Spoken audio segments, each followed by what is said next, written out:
Welcome, everybody, to Iowa Postgame with Coach Don Patterson on a late Saturday evening, and for some in the Eastern time zone, like us here in Indianapolis, early Sunday, almost 12:30 a.m. Eastern time, and we are recapping a result Hawkeye fans were dreading. We'll talk about it in just a little bit. Appreciate everybody being here. I would say, judging by the crowd, Hawkeye fans have not lost their Hawkeye zeal. Appreciate all 500 or so who are on here already, and hope you'll continue to tell others about the show. And it's a great way to grieve. It's a great way to grieve this evening. We're going to spend some time doing just that. Before we do that, and before we get to Coach Don Patterson, who will be joining us, we've got well, he could probably be a coach too. Tom Kakert of HawkeyeReport.com, who will be joining us in just seconds. Want to give a special shout out to RTI Threads. They are a part of our Big Ten Championship coverage. We appreciate Marty and the guys over at RTI Threads. Boy, they've been a part of some of these young athletes' young careers and building their NIL brands, like Cooper DeJean, who was sorely missed today on a number of notes. We'll talk about that, I'm sure. But you can support his apparel line. Maybe there's a chance he comes back if he gets enough NIL support. CD3lacesup.com. CD3lacesup.com. Also, Aaron Graves, Carson Shire, Aiden Hall, Zach Lutmer, they all have merch lines, and they're all with RTI Threads. This is a great, growing company dealing with a lot of small-town Iowa kids who are future stars, and guys like Cooper, of course, NFL stars in the making. RTIthreads.com and CD3lacesup.com. Check out the links in our description. And as I always say, the more you support our sponsors, the more you support ongoing coverage here of Hawkeye athletics. We've got a number of people who are waiting to join, and I know we're going to be on a bit of a time crunch. Here's the deal. All right. I've said this before, and I maybe don't always stick to this, but we are going to be very precise with our phone calls this evening. So this is not personal, but I'm going to have to cut people off. We have too many people that are going to be wanting to talk. I get it. And I want to talk to everybody. We simply don't have the time, and we've got too much to get to. So we're going to keep our calls to about 2 minutes or less. And if I cut you off, it's nothing personal. So please call in. The number is 515-635-1601. We had one person just drop off the phone line, so we've got a line open. And then, of course, we got a bunch of lines open via StreamYard. The link for that is in our description. Easy to call in via StreamYard. We've got, I think, one spot open maybe right now. But before we get to our callers, let's go to, let's see. We've got Tom Kakert waiting, I believe. Let's put our caller on hold. Okay, our phone line is officially tied up, folks. So we're going to have to just be patient here as we navigate to Tom Kakert in just a second. Let's see if I can get this done. I mean, usually this slow getting things launched here. All right, here we go. There he is. Here. Hey, Tom, how are you? I'm good. Just got back up here. So, in fact, I beat you to the stream. I was excited. How about that? That's because I didn't go to Kirk. They had Kirk simultaneously with other players, and they're going to they're going to send us a transcript of Kirk. So I did, and I think he was pretty short tonight. So he's still mad about review. He's not a fan of the review process, and obviously his son was not pleased with the review process either tonight, as we saw on the sidelines. So this kind of went like I think a lot of us thought it could potentially go, and it was you make mistakes, you have a bad special teams play, and you were mentioning Cooper. That doesn't happen if Cooper's out there. It just doesn't. No, I don't think so. I don't think. I would have been surprised if that would have happened. And that's no disrespect to Cohen Intringer or John Nestor. They're doing their level best. It was just kid made a play, and then the turnovers, the fumble by Jas Patterson, the 2 fumbles by Deacon Hill, just costly. Just they couldn't coming in. We knew they couldn't make mistakes, and they did. Simple as that. Can we talk a little bit before we get to the game, Tom? Can we talk a little bit about what happened with Brian? Because I have seen the replay of Brian's blow up meltdown, whatever you want to call it. I've not actually seen. I mean, I didn't catch a great replay from the press box. Maybe you have. I understand the logistics of why you would be upset with a play blown dead. I understand the rule that if it's a clear recovery, they can technically go back and review that. And I saw the quote from Kirk just briefly before jumping on here that he was told Deacon's arm was moving forward, but his hand was not. I understand how that can be confusing as well. Regardless, just your thoughts on that moment and how important was that moment to the outcome of the game? Because it just seemed like that was Iowa's last breath. Yeah, it was. It just seemed like they kind of, that was it. That was kind of like, okay, they're cooked here. When they go up 17-zip, it's over. I mean, there's just no chance for Iowa to come back. If you look at it from a 10-0 perspective, where you think, boy, if you just make a big play, something happens, stupid score, pick six, whatever it might be, you get one of those plays, then it's 10-7 and you're in this, but instead it's, they recovered at the 12, go half the distance on the penalty against Brian, and Forum goes in on 6-yard run first play. And that was it. Ball game, 17-0. There's no reasonable fan would believe that Iowa was coming back at that point. -3 in turnovers. You give up the 87-yard special teams return, and of course Cohen Intringer. You mentioned him. What an effort play! I was impressed seeing the replay of him. He missed the tackle down there inside the 10, comes all the way back, makes hustle. Yeah, he's going to be really good. I think John Nestor's got a bright future as well. But you're right; those guys are. John Nestor's a true freshman. Cohen Intringer's not really played much at all. He's an underclassman, so um, bright future. Here's what I would say. If I look at Michigan stats, they ran for 1.9 yards per rush. Forum was 52 yards. McCarthy 147 yards passing, no TDs. If you would have told me those two things coming into the game, I would have told you this was a one-score game.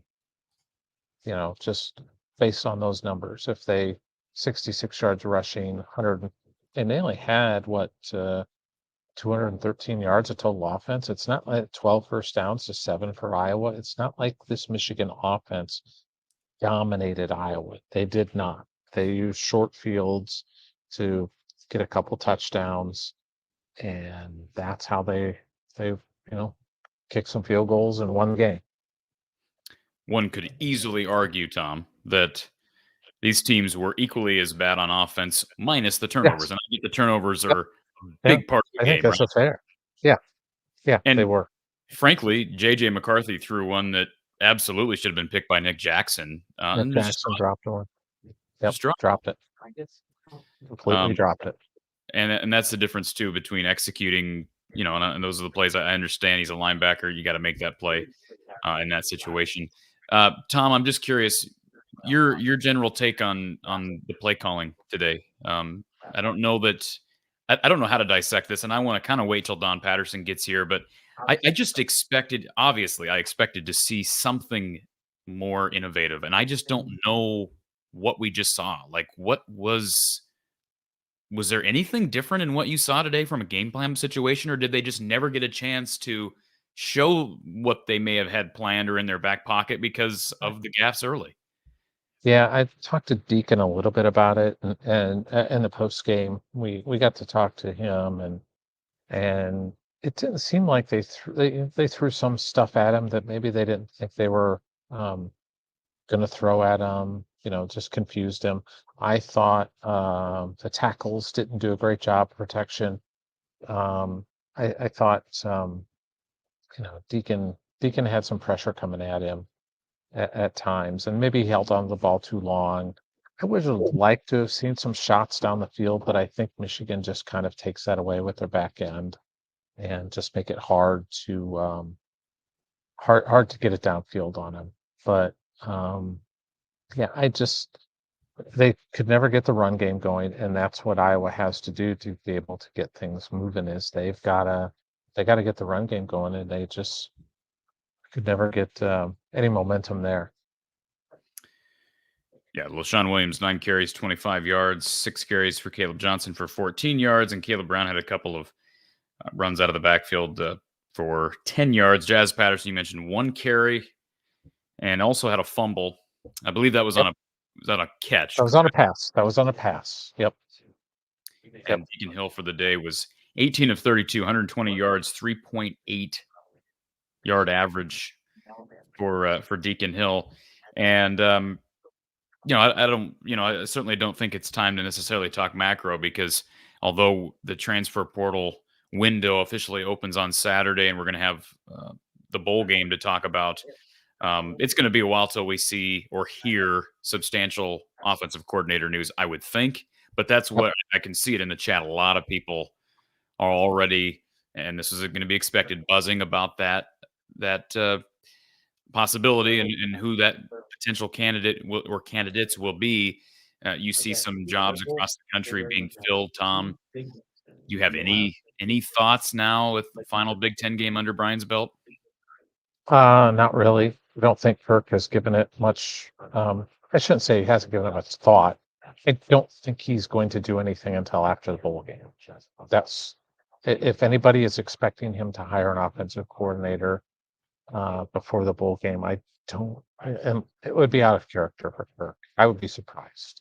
He hasn't said that, but he's sort of.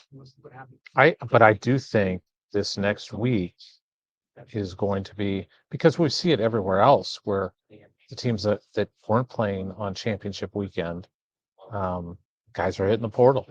So that's the next wave of things that's going to happen. in my opinion, is we're going to see some guys deciding their future, and it would be naive of me to say I don't think anybody's leaving, because I'm sure people are going to leave. It's star. That's the nature of the sport.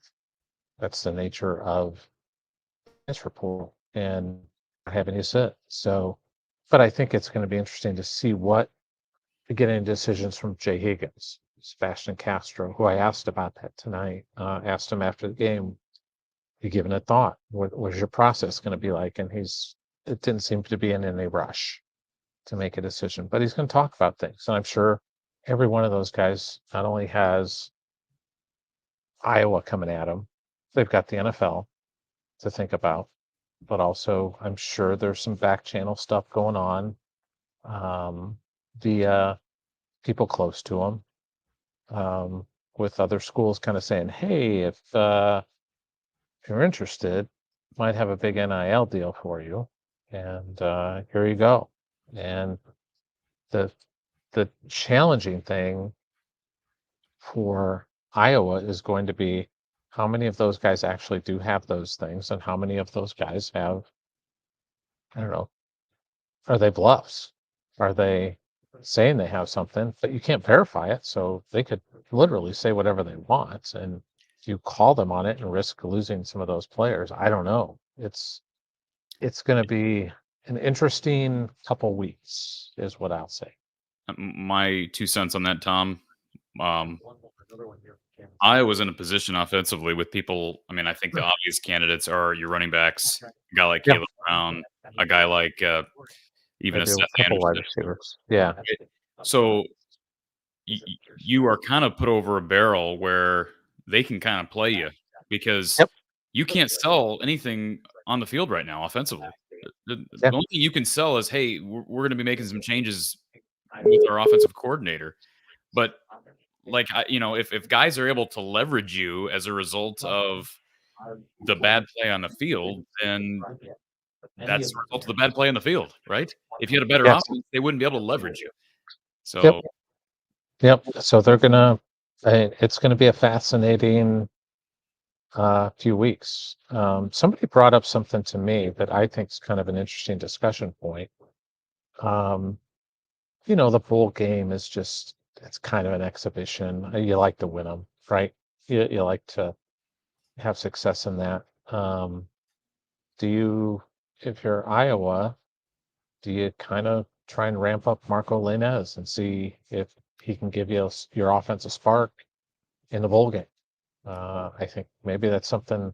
I I don't know that Kirk will do that, but I think it's an interesting topic. oh, I think it's a wonderful idea. I just don't see any way Kirk does that.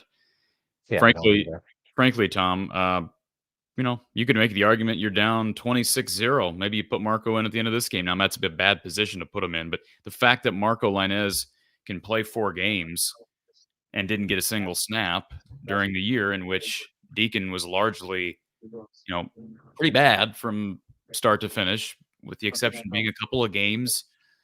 I just cannot imagine Kirk doing that, and I don't think he looks at the bowl game as an exhibition. I think what you said is absolutely true. I think he looks at it as an opportunity to get to 11 wins and to use. Yeah, and I would say too, if they were 9-win team going for 10 wins, I would say, yeah, then you play to win and you do that. But at this point, it's kind of an exhibition. You find out what you got from some guys. Well, You convince. might not have any choice, really. Yeah. I'm not at quarterback specifically, but just some other positions. Maybe I don't know if the guys will opt out. I think we might see Luke Lachey in the bowl game. I think that's a possibility, which would be great. But I don't know. I just maybe think about dropping him out there.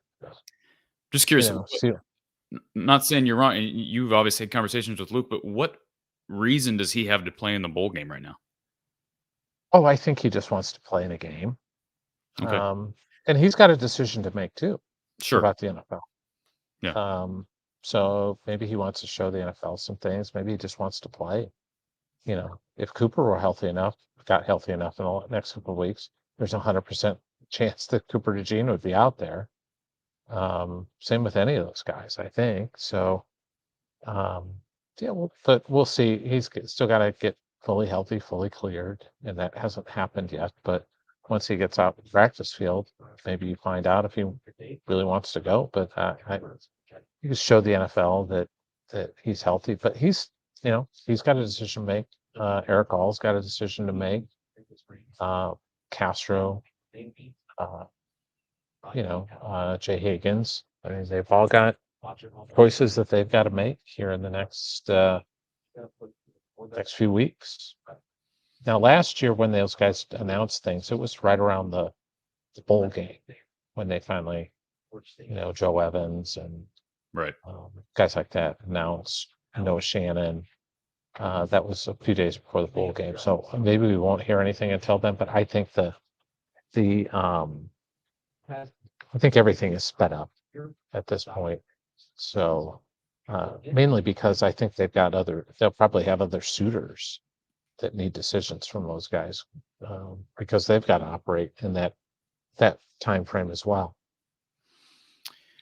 I will say this one more comment on the quarterback situation, that if you got anything else that you learned post game, feel free to share it. But as it relates to the quarterback position, Deacon unofficially, I think I looked at this to verify the numbers. I believe he's got 7 fumbles in how many starts, how many games.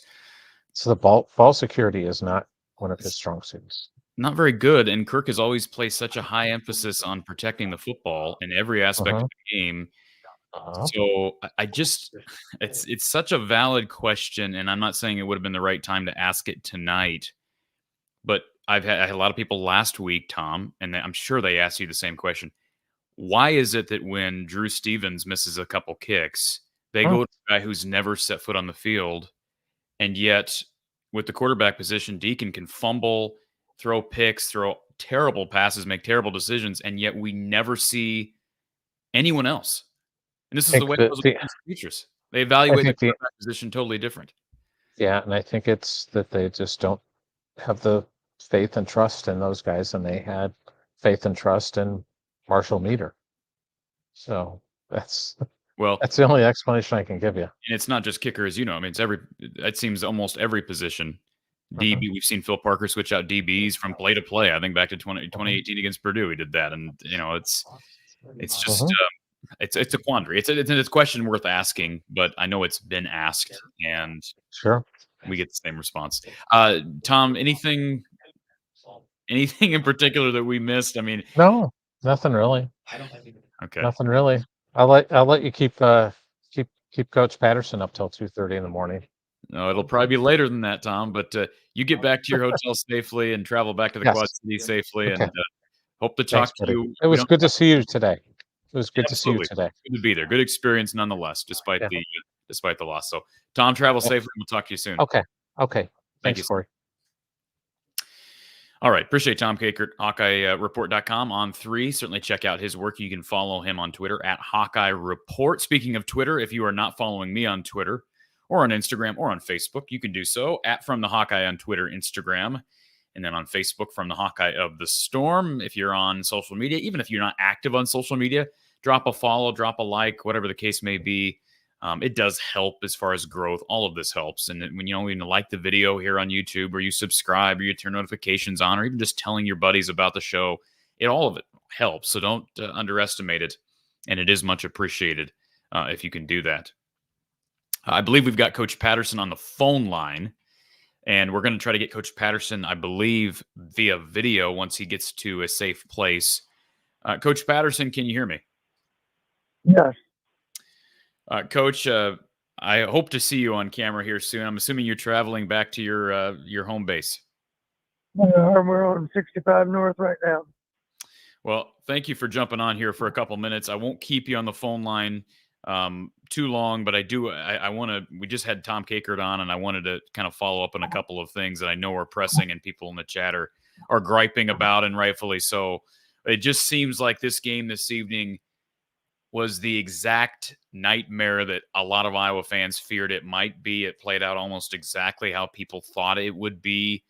where the defense does everything it can to potentially keep you in a ball game, but due to offensive ineptitude and a special teams unit that's missing a superstar in Cooper DeJean, there's just no way the defense can be good enough or elite enough. And the score reflects domination from Michigan. How do you react to what you just saw? Yeah, I was going to start off, Corey, by stating this. This is really how I felt. I don't know that I've ever been more proud of a defense than I was tonight. I don't know that we could play much better than what we played. Yeah, now, I agree. The one thing we did not accomplish, of course, we didn't generate any turnovers. But let me be sure that people understand this too. One thing we could have done is made a more concerted effort to strip the ball, to get the ball out.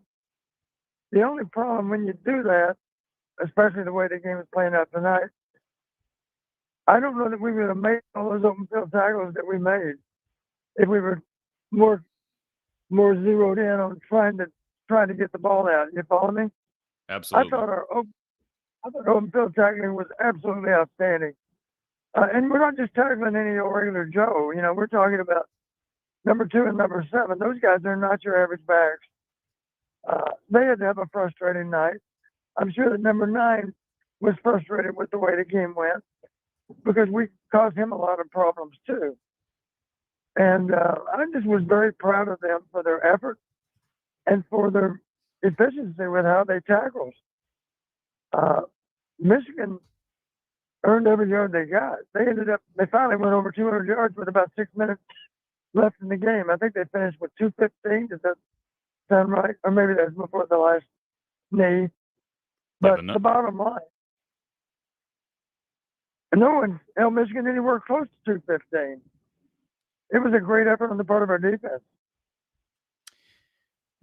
Don, I'm just curious, when you look at the stats, 200, you've mentioned the yardage for Michigan, the unofficial number, and I don't quite have the official stats in front of me yet, but 213 is the number I'm seeing. Unofficial stats, 213 for Michigan, 155 for Iowa.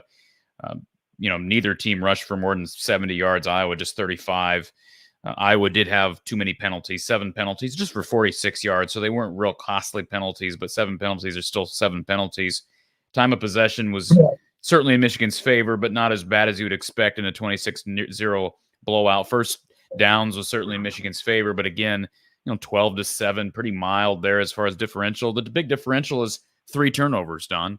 And I asked the question to Tom here a few minutes ago, and I know, I'm kind of putting Tom on the spot. He doesn't have an answer either, but I just don't understand, and it's not all on Deacon Hill. I get it. Jazz Patterson had a costly fumble, but man, we've seen Deacon Hill's propensity to fumble the football and for his internal clock to run a little bit long, and he is so turnover prone back in the pocket, Don. Why can't this, A, either be corrected or B, there be an adjustment made as it relates to personnel? I'm talking about potentially running someone else out there. Is Iowa that thin at that position where Deacon is the only viable option? Well, we know the coaches have other options. We know that. Do we know that, Don? Because we haven't seen a change at quarterback due to performance in the last decade. I haven't seen. There was some controversy in 2014, heading into 2015, really 2014 with Beathard and Rudock, but I mean, we haven't really seen a quarterback change due to performance since 2008 with Ricky Stanzi. Why is that position evaluated differently than any other position on the football field? You're asking the wrong guy. I don't have a good answer for you. Okay. Well, Deacon wasn't the only issue. There's no question, and the loss of Cooper DeJean did not help. You give up an 87-yard punt return. Great effort, by the way, by Cohen Intringer, who actually missed on the initial tackle. He runs the guy down at the 5. It was for naught, but a great effort play by him. And, Tory Taylor had a couple of great punts, had a couple of punts that could have been better. I think maybe one got deflected. Iowa had an opportunity, Don, where they got the ball, I believe, inside the Michigan 40 there in the second quarter. They follow it up with 2nd and 2, an incomplete pass. I actually tried to throw the ball on a potential waste down, Don. It ends up going incomplete. What do they do on 3rd and 2? They fumble the ball away. Right. Matter of fact, I mentioned on the previous play, I said to Lisa, I said, well, here we are with the waste down, and we just used it. Now, we had some intention of trying to throw the ball down the field. I don't recall the exact routes, but it was a play action, and we had people running down the field. I don't remember that we threw it down the field. I don't believe we did. I can't honestly recall what happened other than it went incomplete. We do know that because we had 3rd and 2 as well. It wasn't thrown down the field. No, it was not thrown down the field. It was a play action pass, and yeah, it was not thrown down the field. I can tell you that. Yeah. So I think at least we can say on that play, at least, we made an effort to get the ball down the field on 2nd and 2. I guess that's a positive. We used a waste down. But we typically do not, as you know. Yeah. And when, anyway, Lisa said, well, we turned the ball over on 3rd and 2. And I said, that had nothing to do with what happened on 2nd down. Correct. Unfortunate. Jazz didn't, I don't remember the exact circumstance, but it was in close quarters and the ball came out. The ball came out. Yeah, I think it was a helmet on the ball. Correct.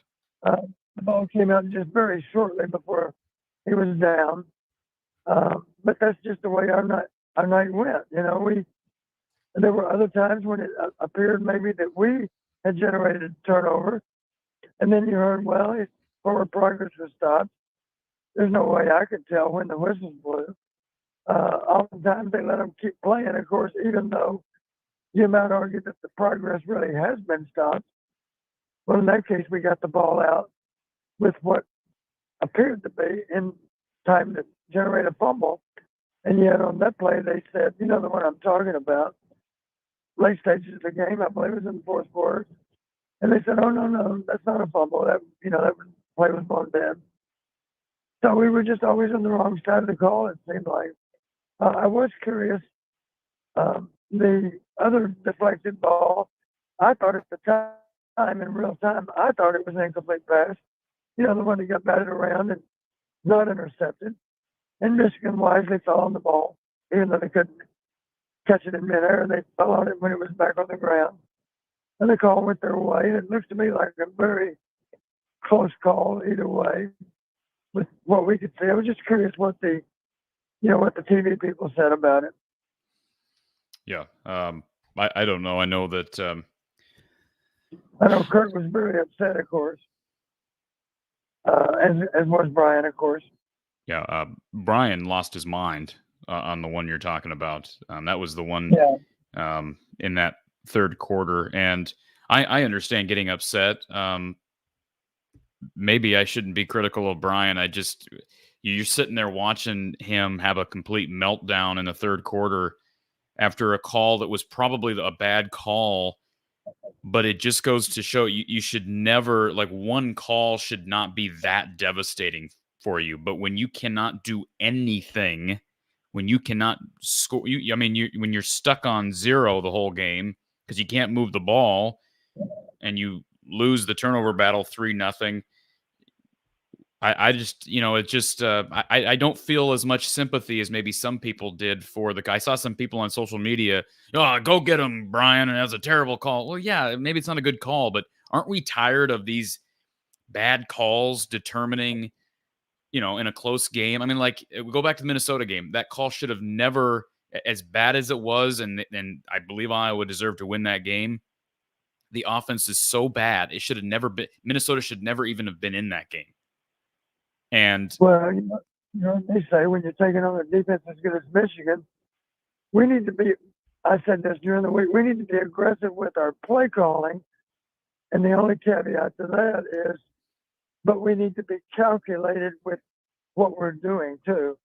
And sadly, we didn't really see a lot of novel ideas that unfolded in the course of the game. You didn't see something where you just had to say to yourself, "Oh my gosh, I've never seen that before." That was an interesting way to run a play. You didn't see any of that, did you? Can you just explain that to me, Don? Explain how you come out here. It's your last game, and I'm going to rip on Brian Ferentz for a second because I've had it. It's your last game as the OC, last real game against a Big Ten opponent. You're in the Big Ten championship game on Fox with a chance to shock the world. And I didn't, tell me I'm wrong, I didn't see anything, any wrinkle at all. What was the wrinkle?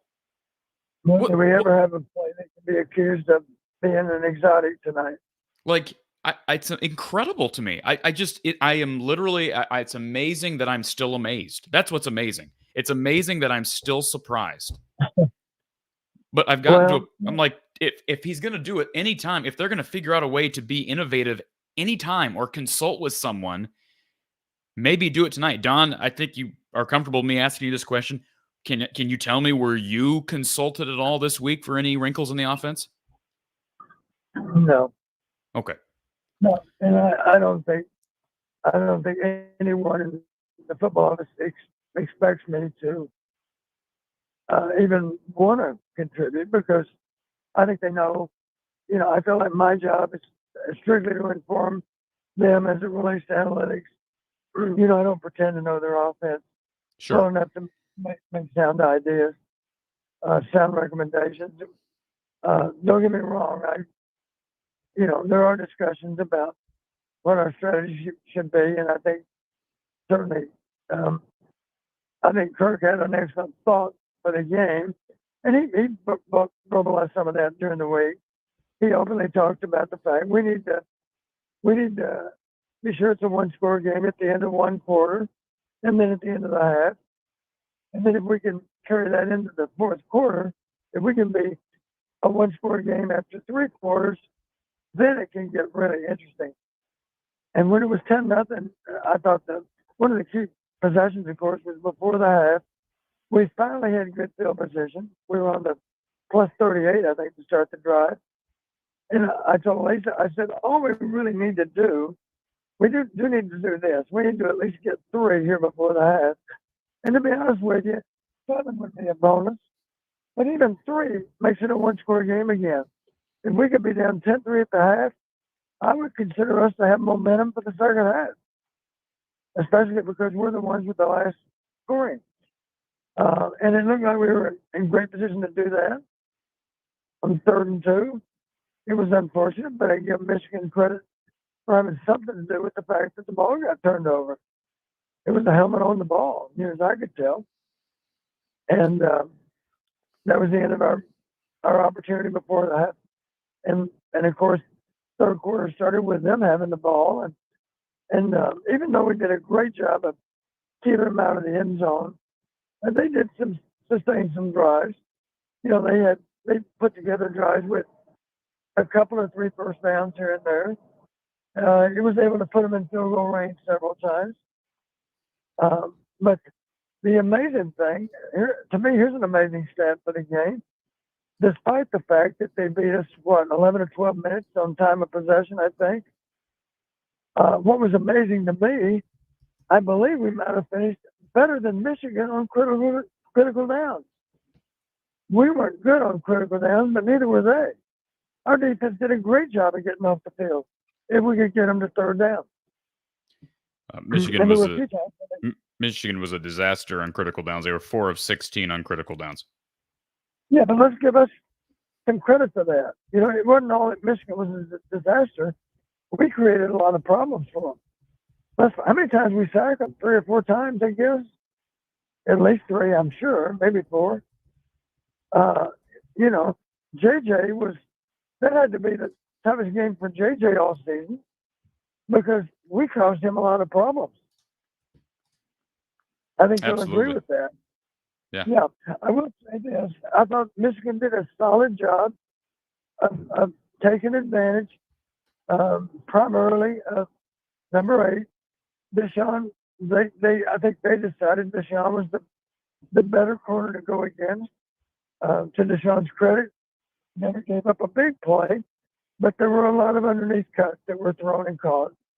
And the one that really bothered me the most, I took this as a real insult to our defense. Think back to 4th and 7. They false started on 4th and 2, right?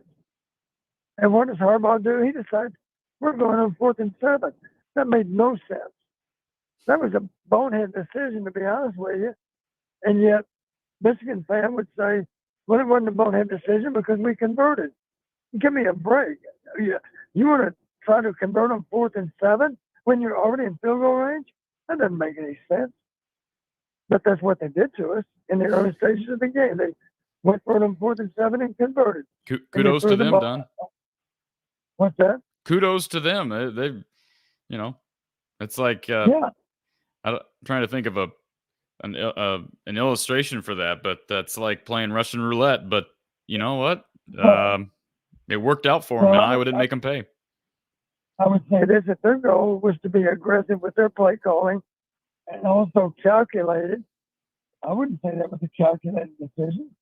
I mean, it worked, but to be honest with you, Harbaugh looks like a crazy man if he doesn't convert, because they were in field goal range and they got a reliable kicker. That kicker was second team all conference. Drew Stevens, as much as we think of Drew, was third team all conference, probably based on the fact that he had one bad game against Nebraska.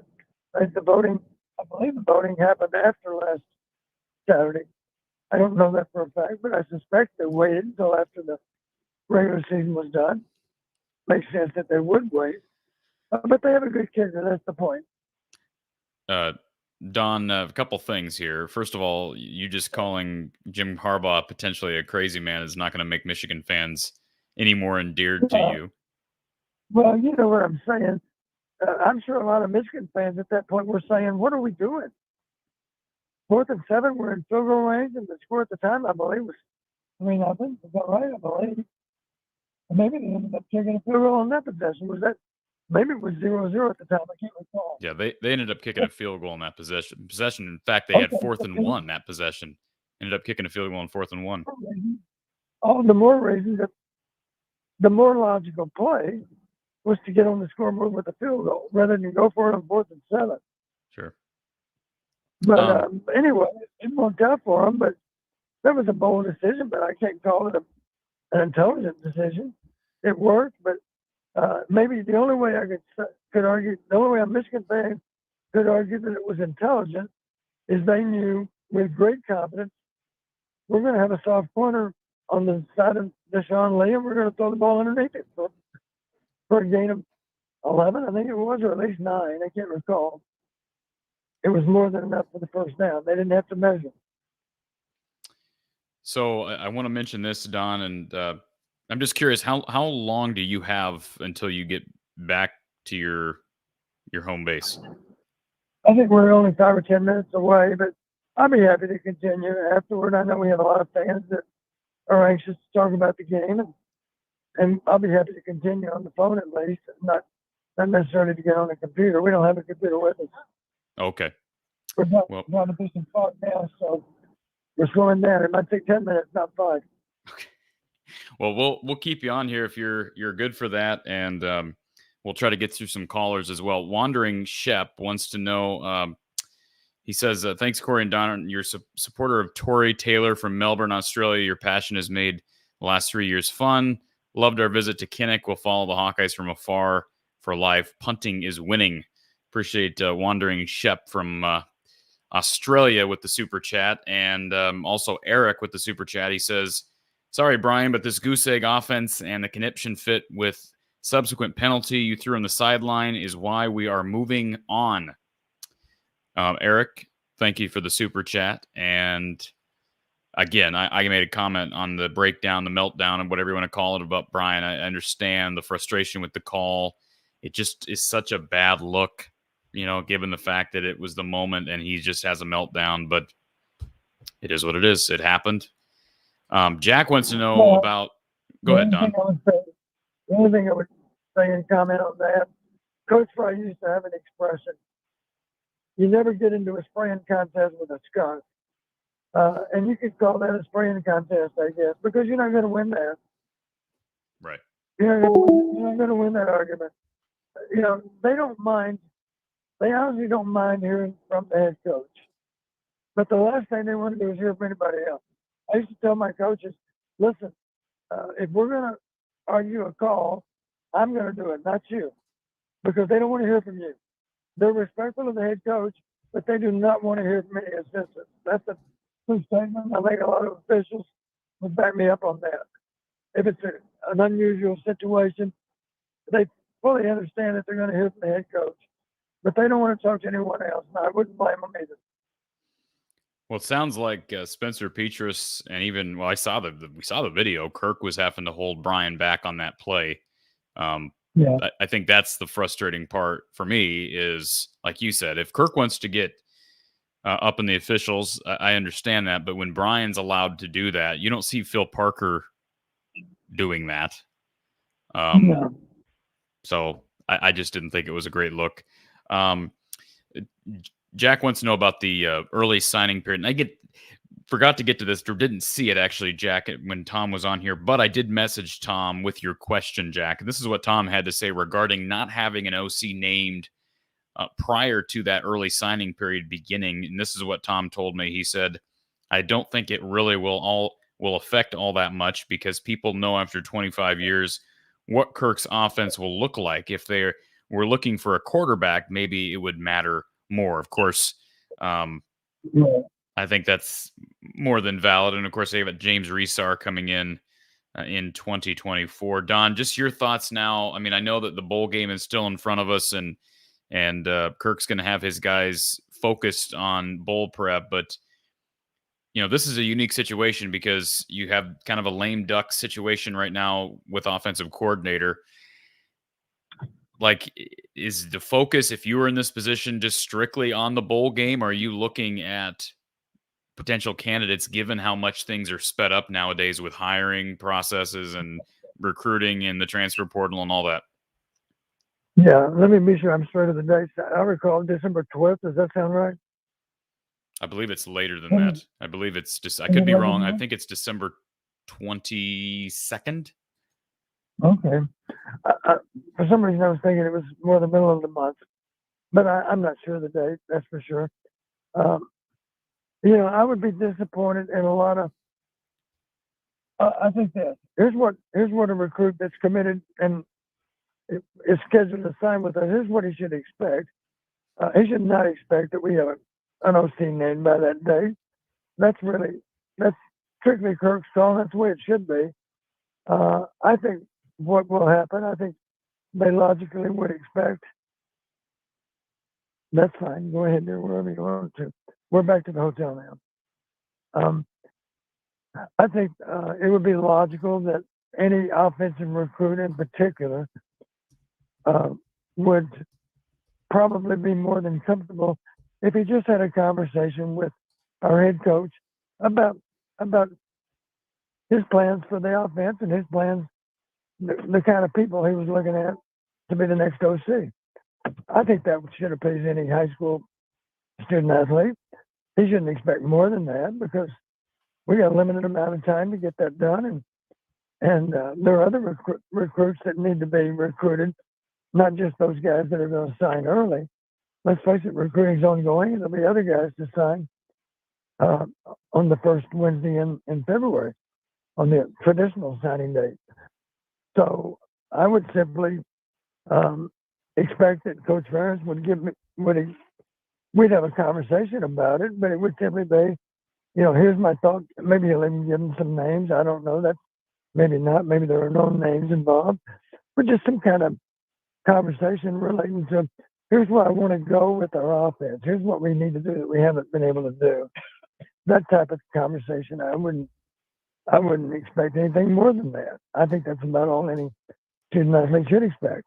And if you're a defensive player, of course, maybe you're not really that concerned at all to even want a discussion about it, who the OC would be. I'm sure any of those young men that ask, Coach Ferentz would reassure them, trust me, I'm going to make a really good hire here, because it matters greatly to me what happens with Iowa football.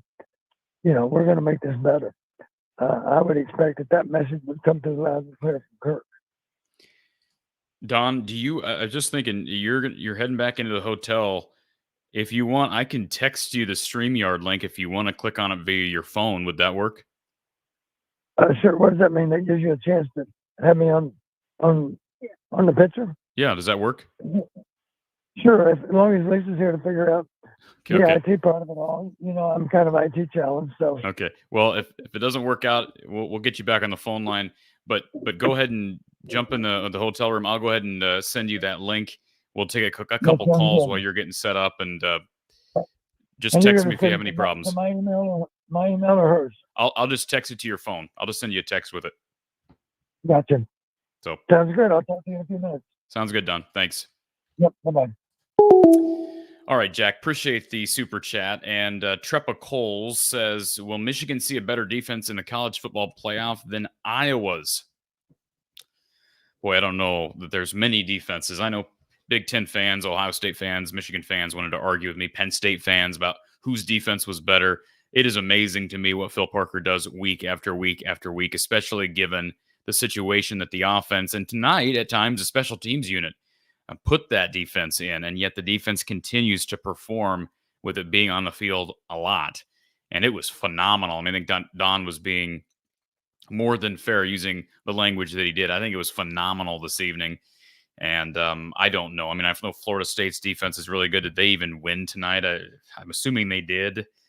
Yeah, they beat Louisville 16-6. They held Jeff Brom's offense to 6 points. I'm sure their defense, Florida State's defense, is really good, assuming they're in. I mean, I think the top four now, as far as the playoff is concerned, is pretty straightforward, right? With the exception maybe being, who do you take from the SEC? But you got Michigan, you got Washington, you got Florida State, and then it's either Georgia, Alabama, Texas, Ohio State, and do I miss anybody there? That's basically your group of four. And my guess is the committee, and I could be totally wrong on this, my guess is the committee probably gives the nod to an SEC team. I cannot imagine them leaving an ACC, an unbeaten ACC team out at 13-0. But again, Michigan's getting in, Washington is getting in. So, man, do you go Georgia, do you go Bama, or do you go Texas? I think Ohio State's on the outside looking in, just given the fact that they didn't win the East, unfortunately for them. So, yeah, I'll be interested to see how the committee sorts all that out. Thank you for the super chat, Trepa Coles. And again, if you want to comment up on the screen, you can guarantee it by means of a super chat. There's just too many comments trying to sort through here, and that we are going to get Coach Patterson. We're going to try to get him set up here with the StreamYard link. While we do that, thank you, Lemansky, for the super chat. Appreciate that. And if I missed your comment, go ahead and throw it up in the live chat again, Lemansky, and I'll try to get to it. Let's get to our first caller of the day. We've got Mike on hold. Mike, welcome to the show, Mike. Hey, how's it going, Corey? Appreciate you having me on. Good. How are you, sir? Good. Well, first, I just want to thank you. Your show kind of motivated me to do some live streaming myself. So good for you. I did the marathon run today and did a watch along of the game. So awesome, man, that was rough. But I just wanted to, run by some thoughts I had, and happy to jump off, let the next guy or gal up. But I was really hoping for a really aggressive run game today. I was thinking, look, we know the ceiling for our quarterback. Let's try to go for 40 carries amongst all the running backs that we have, and keep Deacon at about 20 throws, and just bleed the clock on all the run plays. And I feel like Michigan kind of went that way. They were really sticking to their run game despite it not working out. But I just felt like at the end of the game, I could see Michigan breathing heavy, and had we have just kept chipping away and then keeping them off of the field, using our punter to pin them deep, I think this could have turned a different way. I was feeling really good after the first quarter, like, okay, a mistake, they scored, that's going to happen. But, let's keep them at bay. And, as much as I want to root for Brian, man, it feels like he put his chips on Deacon today. And we all know what happens with that. And I kind of think back to the Wisconsin game where, it just felt like ground and pound. Like, okay, Deacon, just don't turn it over. you know. But would love to get your thoughts on that. I think I got pretty frustrated. Our running backs were averaging just over 2 yards a carry. 4th and 1. The Deacons, and not even a touch push or anything. And I don't know. We just put way too much on his shoulder today, and I don't blame Deacon. We shouldn't have put him in that position. Well, it's an interesting take. The only thing I would say in response to putting the game on Deacon's shoulders, I mean, you brought up the rushing averages were not good, and Right. Iowa was having problems. The problem, as you well know, I mean, simple football, right? You can't average, at least 3.5, 4 yards a carry, and you start getting behind in the chains, you're going to be in a lot of obvious passing situations late in series. So, I look at 32 pass attempts, probably more than an ideal situation. When you fall behind, I think it's just natural to start throwing the football a little bit more. I think the concerning thing for me, not concerning is the right word, I don't know, but the frustrating thing, almost maddening thing to me, Mike, is the fact that you throw 32 times and I didn't see a single shot down the field. Like I didn't see really anything. They go 2nd and 2 and they kind of try to take advantage of a waste down with some play action, but I didn't really see Deacon look down the field. Maybe he did briefly. I don't know if they had a guy going deep on that play, but it just seemed like there weren't any wrinkles in the passing game. That's what would frustrate me the most, especially when you're behind. You better pull out the wrinkles that you've hopefully drawn up in the passing game. It didn't appear to me like there were any. And I think that's where his ceiling is, though. And man, the one thing that killed me, Deacon. The problem is they didn't listen. Go back last year with Spencer Petras. How many shots did they take with Spencer Petras? And that was his best quality. Yeah, not many at all. And was his ability to throw down the field. Right.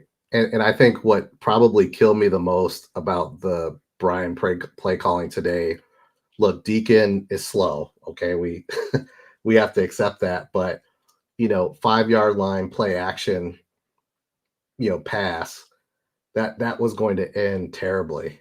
I think you run it 10 times in a row, 9 times out of 10, something terrible is going to happen on that. He turns around too slow. His windup is slow. Defensive line is going to be on top of him, and he's just going to try to get it out of there.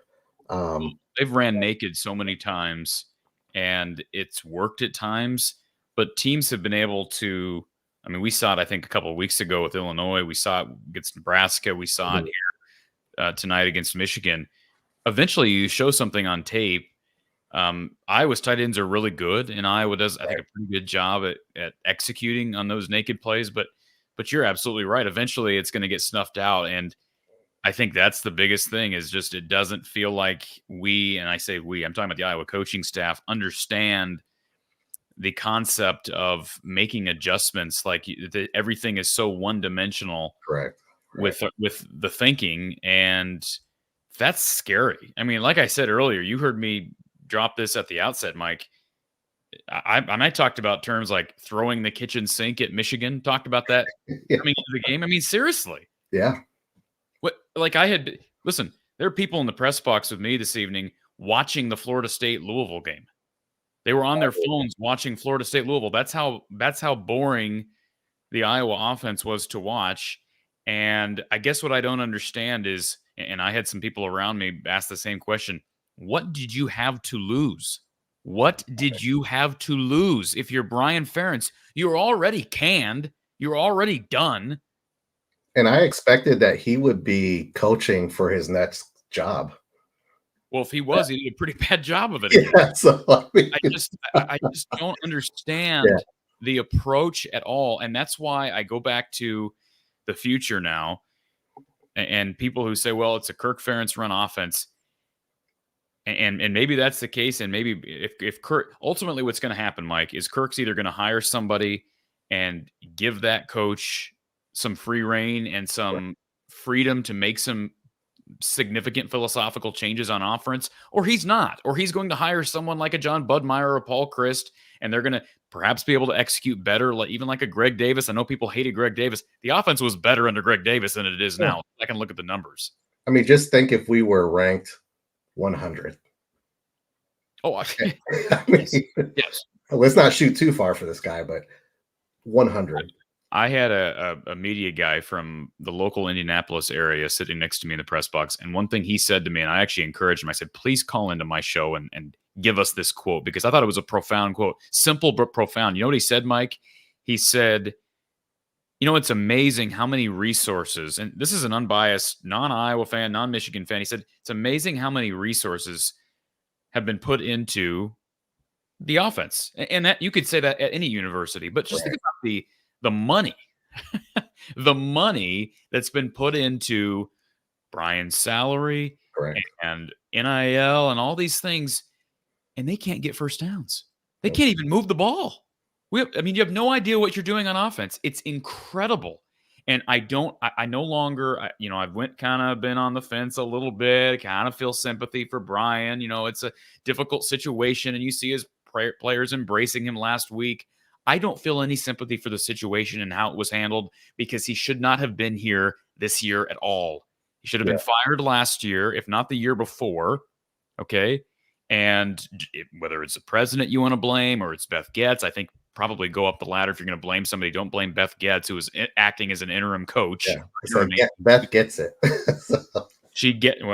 Regardless of who gets it, she made the decision, and I applaud her for it, even though it was a controversial decision from some people on the inside. So anyways, long story short, Mike, I just didn't see any effort to do anything different than what we've seen for the last 3 years with Brian, and it's just unbelievable. It's unbelievable, and it's ineptitude at its finest.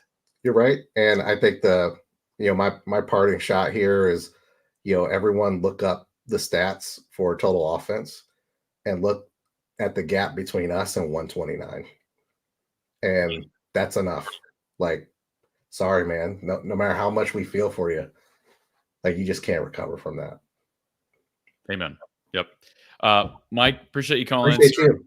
Hope to hear from you again. We'll keep in mind moving forward. Thank you, sir. Absolutely. Thank you. All right. Again, talking Iowa, Michigan, the 26-0 shutout Wolverines over the Hawkeyes this evening. And I believe we're working on getting Coach Patterson set up here in the queue. We've got a number of people waiting on hold. We'll first go to our super chat from Jason. He says, curious, who are your top OC candidates who would be a good fit for Iowa and compatible, or as he wrote here, compatiblique with Kirk Ferentz and his philosophy? Go Blue. Well, appreciate the comment, Jason. I've named a few. I really haven't dove deeply into the subject just because, the decision's not going to be made mid-season. I think from a philosophy standpoint, from a respect standpoint, I would not be at all surprised if Kirk Ferentz makes a call to Paul Chryst. It sounds like Iowa has at least contacted Andy Ludwig down at Utah. There's some other names out there that have been thrown out and tossed into the mix. I think fairly so. I don't think they have a shot at getting Ryan Grubb. He's obviously the hottest name out there offensively, but I'm all for calling somebody. It doesn't take that much effort to find somebody's number and call. So I would do that. Again, probably is not going to matter, but sure. Call Ryan Grubb, see what he says, make him tell you no. And then there's other people I think more realistic. Would someone like Jason Garrett consider being an OC at Iowa? I don't know. Last I knew, he's working at NBC. He was a finalist for the Stanford job, I believe, last November, and I'm talking 2022. He's also in consideration for the Duke job in, I believe, 22 or 21. So he has dabbled with the idea of coaching in college. Now, those were head coaching jobs. Would he want a coordinator job, and would he be qualified here? I don't even know that Kirk knows Coach Garrett, but that would be a possibility.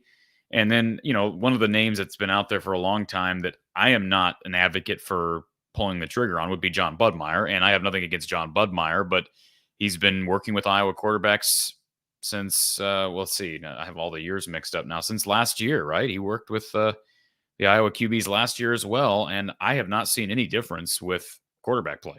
So He has a resume that he's a former quarterback himself. He was a quarterbacks coach at Wisconsin. He was a coordinator at Colorado State for a year. They were not very good, and the coaching staff got deleted, got let go, and he was out of a job. He's an analyst now. So why would he be qualified to be a Big Ten offensive coordinator right now, especially for a program that desperately needs a change in a big way? But I don't know that Kirk Ferentz sees things that way.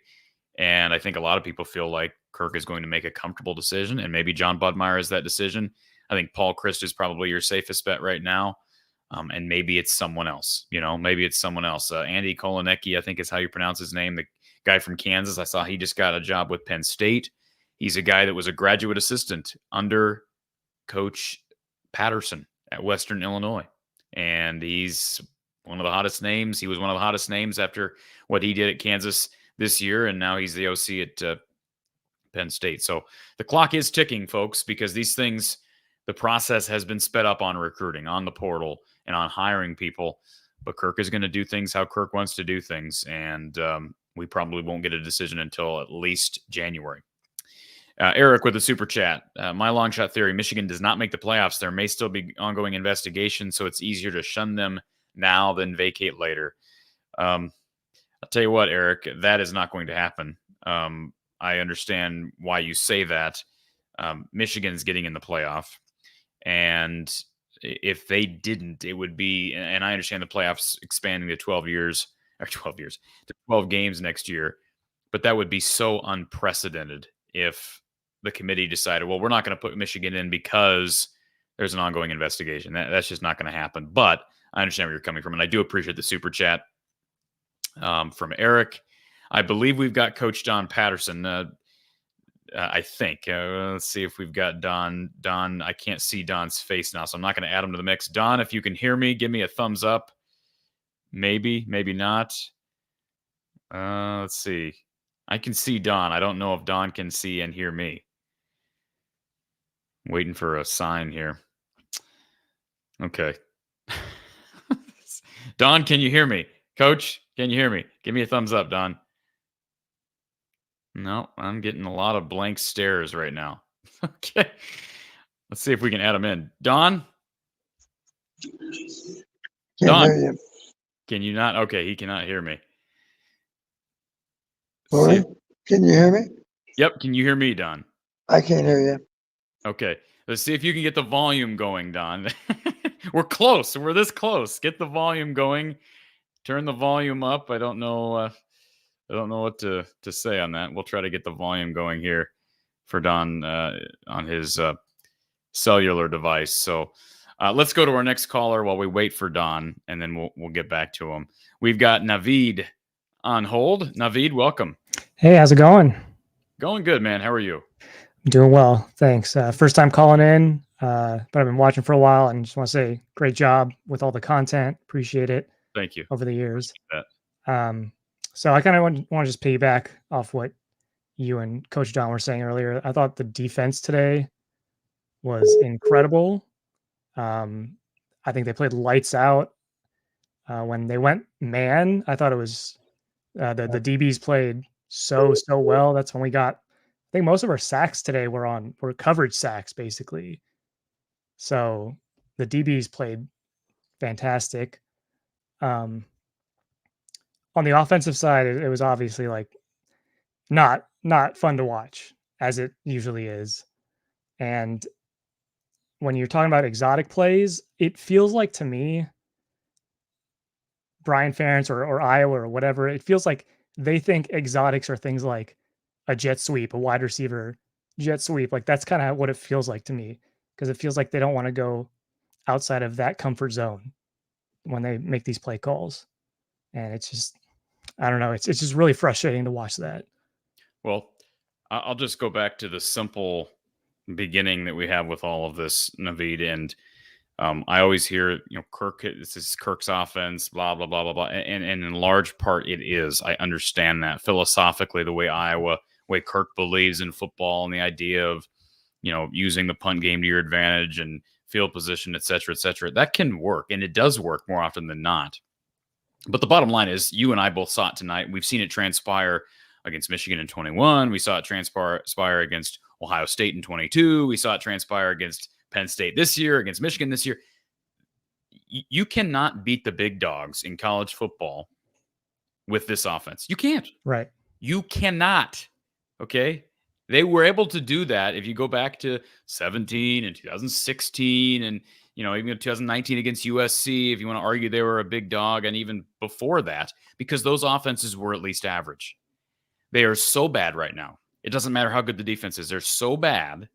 And you talked about exotic plays. Maybe we should return to the simple fact that Iowa's had 3 offensive coordinators under Kirk Ferentz.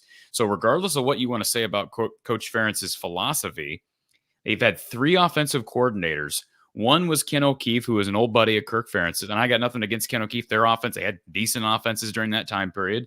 I don't know that he was ever up for a Broyles Award, but they were at least capable offenses. Then you get Greg Davis, which was clearly a stepping stone to the Brian era. And then you have Brian Ferentz, former offensive lineman, former center, never coached quarterbacks, never called plays. And you're bringing in a guy with limited NFL experience because he coached tight ends for a while in the league because of his connections with his dad. To me, they have not had people who fully understand the passing game and fully understand play calling. Kirk Ferentz has never been a play caller. Yeah. I mean, that's the issue to me right now is you've got to get somebody and I know that sounds simple and I'm oversimplifying it. They have to get somebody on staff who understands play calling, especially with the passing game.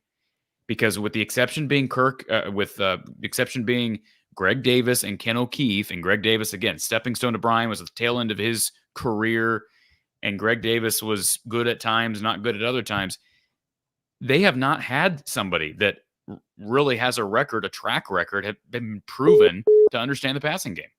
Yeah, and it feels like Brian's best year was his first year as offense coordinator when they had Stanley and Noah Fant and all that, and you saw them run exotics, like especially against Ohio State, that big win. So it just seems like he's regressed over time, and maybe that's talent, but we've had talent as well over the years as well. So yeah, it's just frustrating. Like I said, I do want to also mention the couple bad calls that we got in the game. The fumble that Deacon had that I don't think was a fumble, or at least it shouldn't have been called back, because I don't know if it was obvious in the press box for you guys, but they absolutely blew the whistle and that play should have been called dead. So I think that's what Brian was mad about. And sure, I understand being mad, but I agree with you. Like, at that point, you really shouldn't be putting yourself out there like that. But I thought honestly that call might have been worse than the Gene touchdown called back. Just in terms of like going by the books, like if you're looking at the actual rules. But here's what the rule says, and this is courtesy Chad Leistico tweeted this out during the game. This is what the rule actually says. It's if the pass is ruled forward and is incomplete, the play is reviewable only if the ball goes out of bounds or there is clear recovery of a loose ball in the immediate continuing action, or there is confirmation of the recovery by the officials on the field. If the replay official does not have indisputable video evidence as to which team recovers or the ball going out of bounds, the ruling of incomplete pass stands. If the replay official overturns an incomplete forward pass ruling and the ball is recovered, it belongs to the recovering team at the spot of the recovery, and any advance is nullified. So, again, reading between the lines here, Naveed, was the play blown dead? Yes. The question then becomes, was there a clear recovery? Now, I agree. This doesn't really stipulate what happens if an incomplete pass. The language here, an incomplete pass to me would signify a play blown dead, because an incomplete pass is blown dead. And they blew the whistle. However, the way the rule is stated, it makes an allowance for an incomplete call and recovery. So I don't have an answer for you. I do believe that it was a terrible call based on the very fundamentals of blowing a play dead. I mean, when the play is blown dead, players stop playing, right? And that's what they did. Taught to do, because when you play after the play, you risk penalties for unsportsmanlike conduct or whatever the case may be. So, I agree. Now, let's go back to the whole reason why there was even a review and a fumble or an incomplete pass. Because once again, Deacon doesn't know how to protect the football, and protection breaks down, and he has no internal clock. Let's address the root of the issue. Absolutely true. That's 100% true as well. And you saw that multiple times in the game. Even when he didn't fumble it, there were multiple situations where it looked like he might have fumbled it. So you're totally right about that. I do find it funny, though, because everybody did stop playing during that play once they blew the whistle. Even the Michigan guy that picked the ball up, he kind of nonchalantly just like picked it up because it was right in front of him and handed it to the ref immediately.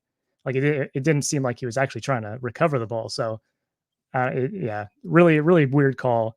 And obviously Deacon shouldn't have he shouldn't have been in that position to make that mistake. So the other call I wanted to talk about was I think it was the play right before Jazz Patterson fumbled the ball, where it looked like it was a late hit. He got pushed down, and I thought that was a really big play too, because they were on Michigan side of the field, and I think it was 10-0 at the time, so could have put them back in the game. But obviously, I don't know if either of those calls would have made a difference in the outcome. I don't think they would have. I didn't expect Iowa to win this game, but it definitely would have made a big difference in terms of momentum. Sure. For sure. And I agree with that. I just can't, frankly, I just cannot get over the fact that when you look at the score right there, Naveed, you have a goose egg. Oh, yeah. It's just like... the offense is abysmal. Oh, abysmal. And again, were the calls bad? Yes. Did they make a difference? Yes. But I don't think anybody can convince me that if you don't have those two calls, that there's any way Iowa's even close to winning this game. I understand momentum, and there's times where I would agree with that. But I just think think about it. Penn State and Michigan beat Iowa this year. What would be the combination of scores? 57-0? Yeah, it's crazy. And when was, I think, I don't remember what they said during the Penn State game, but that Penn State game was the first shutout in years for Iowa, and now they have two in the same year. So that just goes to show how terrible the offense has been. It's incredible. Naveed, appreciate the call. Please don't be a stranger to the show. We look forward to hearing from you next time. Thanks for having me. All right. We've got a number of callers here still waiting to get on. Let's go to our phone line. Thank you for calling our Iowa postgame with Coach Don Patterson. Who's on the line? Tory, this is Lomansky. Good evening. Lomansky, welcome to the show, sir. Thanks for all you do. I'm gonna spin forward to the bowl game that's coming up. Bowl games have changed immensely with opt-outs and what they mean, and some people say they're, less important in the bigger scheme of things. I'd like you and Don to comment about, especially Don being head coach, but you also, if you're suffering from a below average Big Ten quarterback room, why wouldn't you reward those youngsters in the quarterback room and put them out sequentially in so much time and give everybody some reps that'd be valuable for next year, be valuable for their ability to go forward in the careers, whether it's Iowa or not? I think it's just so logical to do that. Yeah. And you know what, Lomansky, Tom said a few minutes ago, potentially treat the bowl game like a debut or what's the word? What's the word I'm trying to think of? A tryout, right?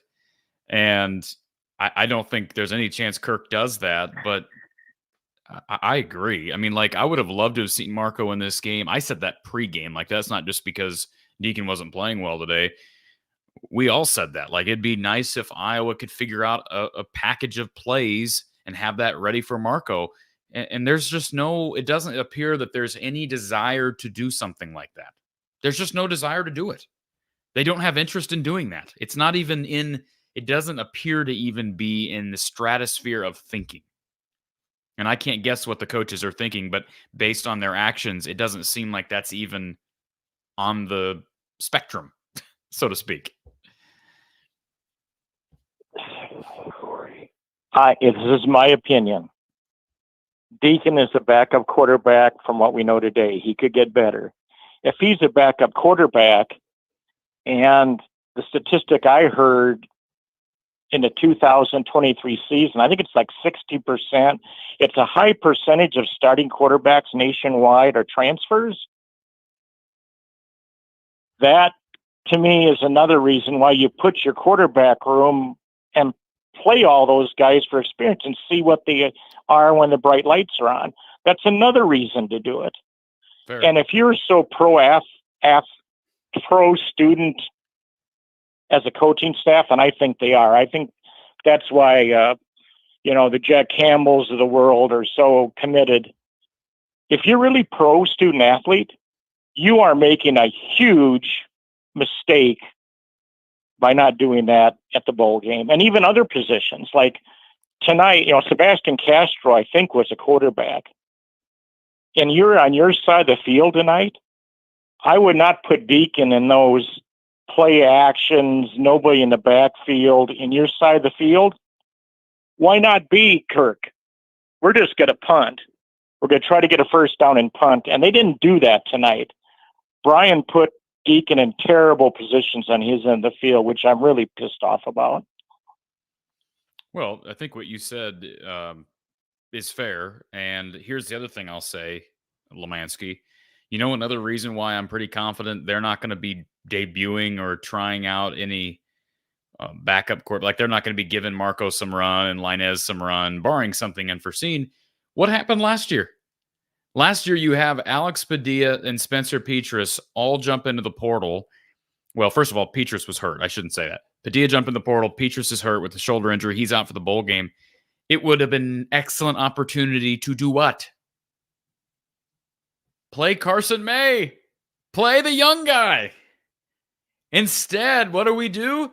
We run our future draft pick tight end, Sam Laporta, as a Wildcat quarterback. That's what you do. You run Sam Laporta, by the way, coming off a lower leg injury, as a Wildcat quarterback. Instead of giving your backup quarterback, Carson May, some snaps. What happens just days after the bowl game? What do you know? Carson May enters the portal. What do you know? Former four-star, right? Former four-star quarterback that we were all excited about. Bye-bye, gone. He's at Wyoming now, hasn't played yet, I don't think. Still really young. Who knows? Maybe he wasn't the answer. But, I mean, again, what reason do we actually have to think that Kirk is going to be playing younger guys? They had Joe Labus, who was a third-string quarterback last year, who played in that bowl game, and he never shared time with anyone other than the Wildcat tight end.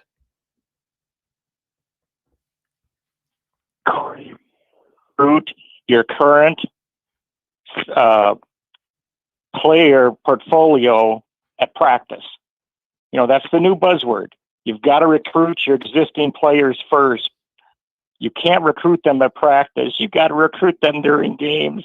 And then I'll end with this, Corey, and you can comment on what I just said if you want. But the other thing is, what's been mentioned is Beth notified Brian mid-season that he's not going to be there, and he's been criticized for that. Well, that's what's wrong with our program, because even the coaching staff and some fans think that the coaching staff runs the program. No, it's run by the president and athletic director, and with our nepotism laws, we have the right to do that. And one of the things I'm really disappointed in Kirk is that he made a point of that we deal with that after the season. Well, that's evidence that he does think he has control of his son and when he goes. And that's 100% wrong. That's being, I don't even know how to explain it. That's like Captain Bligh on a ship in the ocean. Like, you can't even acknowledge, you work for somebody, you always acknowledge a hierarchy the way the game is. And if you don't own the company, you can't make that decision. So I'll hang up and listen, Corey. And I would like to know what Don thinks about my idea for the bowl game, what he would do as the head coach. Thanks, Corey. Thanks, Lemansky. Yeah, I mean, and by the way, respond to the comment here in the chat. BJ, I see you in the chat a lot. Appreciate you being here. What does throwing the kitchen sink mean? Our offense doesn't have the talent. Are you talking about a running back pass? We don't have a sink to throw. That's just horse manure. That's just crap, man. Come on. Come on. I guarantee you're sitting here trying to tell me that if you didn't have a proven play caller, that they wouldn't have anything to do. They just sit down and sing Kumbaya on the sidelines. Come on. Come on. You don't believe that. You have been bred to believe that based on the ineptitude that is the Iowa offensive staff. That's what you've been bred to believe. Okay? That Iowa doesn't have any talent. You thought Iowa didn't have any talent when Charlie Jones wasn't catching passes. Hello? Hello? And I'm not ripping you, BJ. You're not the only one that feels this way. I'm just so tired of that narrative because has recruiting been an issue? Yes. But you know what else has been an issue? Development, philosophy, play calling, the ability to evaluate who you do have on the roster, who is available on game day, the fact that you evaluate your quarterbacks differently than you evaluate your running backs, your tight ends, your defensive backs, your linebackers, your defensive linemen. They're all evaluated on a standard that doesn't apply to the quarterback position. And then when you talk about, well, number one priority after the Wisconsin game, the number one priority is we don't want our quarterback fumbling, and that's what Deacon did really well against Wisconsin, so that's why we kept him in there. Well, then he fumbles the ball, throws an interception, and you still keep him in there. You're contradicting yourself, right? Am I wrong on that? You're contradicting yourself. Maybe I'm just ranting, right? I'm just ranting. D. Rollison, thank you for the super chat. We don't need a not name, just competence. Thumbs up 2024. We don't need a not name. What is being said here? A not name, a new name, a naughty name, a noteworthy name. What are we talking about? I don't know. Thank you for the super chat. Nonetheless, I maybe it's just too late for me to play hangman here. Thank you for that. I do appreciate it. Leeds, coaching Corey, if Kirk retires after the bowl, does that affect his legacy in your mind? If so, how? Well, I'll tell you this, Leeds, I don't think he's going to retire after the bowl game. I said a couple months ago that I thought there was a chance he may leave after this year, especially given the situation with Brian. But I doubt that happens now. I just have a feeling that's not going to happen based on everything that I've heard. Nobody that I know that's real connected with Kirk, that's much more connected to Kirk than I am, certainly. Nobody that I've talked to believes he's going to retire right now. Now, he's a private person. Things could change, but I don't think it's going to happen. So if he walked away, he'd still be walking away 10-2. And frankly, I said a year ago, with them winning 10 games 2 years ago, with them winning 10 games 2 years ago, that might have been an opportunity to retire then because the offense was terrible and you still got to 10 wins. The offense is not, I'm telling you right now, and you know this, they are not getting to 10 wins next year with this offense. They're not doing it. We said heading into this year, they can get to 10 wins with that offense. So it's not like this was unprecedented, like Kirk keeps fooling us. No, we knew the schedule was bad. We knew the schedule was cake. All right. And give Kirk credit because they had a lot of injuries. They had a lot of problems, some self-inflicted, right? Drama and the situation with Brian. That's some of that self-inflicted. Kirk kept these guys together, and I've been on the Kirk train as it relates to his ability to rally the troops and be a head coach. But the bottom line is some of that was self-inflicted. And, they went 10-2 on a schedule that was very, very subpar. Next year's schedule is not very, very subpar. Next year's schedule's a beast. Next year's schedules is a bear, okay? A big old bear. And I'm not talking about Deacon Hill. Let's go to our next caller. We've got Alex on hold. Alex, welcome to the show. Good afternoon, Corey. How are you? Doing good, Oh, man. good evening. Good evening. Wow, we used to have afternoon games. Interesting. Real quick, just so you're aware, here in Indy, it's 2 a.m., so it's not evening. It's almost 1 here, so.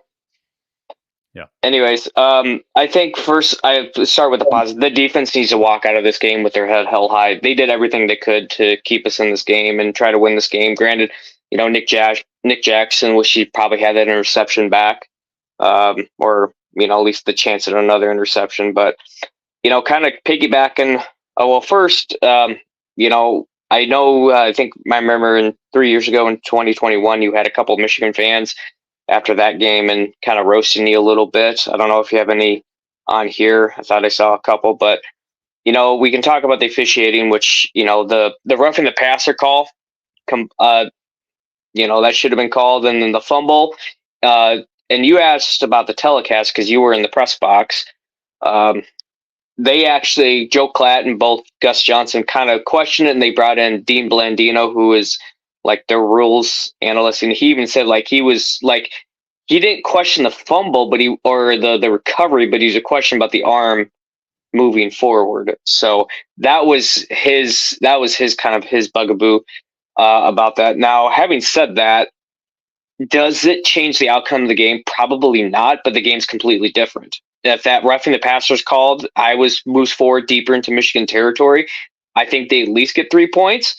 And then that fumble, the incompletion to the fumble, does Iowa score? Probably not, but they can at least punt the ball, and that changes field position. Michigan doesn't get it on, in Iowa's red zone. I actually had a friend who's a Michigan fan. He texted me saying, "Yeah, Michigan's beating that Iowa defense." I go, and I just right as he said that, I can't remember who tweeted it out. Said Michigan scoring touchdown drives totaled 11 yards, and I screenshot that and sent that to him. So, but it goes back to the defense playing extremely well. So, talked about play calling. Kind of like you even said it, it was very conservative. In the first half, Caden Weegan makes a fair catch signal on the 2-yard line. Why? Well, what? I saw that. I saw him after the kickoff. I think it was either after the touchdown or the field goal. He does this, catches it. I'm just like, huh? I'm just like. And you can see he's got some speed. He's. I want to make clear that is not a kid. I know we all say, why is Caden Weegan calling for a fair catch? Coach, I think we got Coach Patterson with us. Coach, that is a coaching decision, right? Caden Weegan is told when and where to call for fair catches on kickoffs, correct? Yes.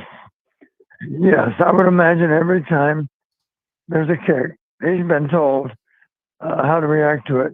I'll give you another example. Later in the game, he took one, I think it was at least a yard, if not 2 yards in the end zone.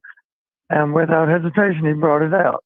And I mentioned then to Lisa, I said, I'm sure he was told, you got to try to make something happen. So bring it out of the end zone. We need a big play. But it should have. That shouldn't have happened at that point. It should have been at the very start of the game. It's if you're not 5 yards in your end zone, try to make something happen. It shouldn't have been halfway through the game of okay, our offense sucks, our defense is getting tired, you need to make something happen. It shouldn't have been at halfway through the game. It should have been at the very start of the game. I agree with you to a large extent, Alex, simply because of the situation and the opponent. I think under normal circumstances, it seems like when I watch teams return from anything the 5 and inside the 5, they typically get stopped short of the 25.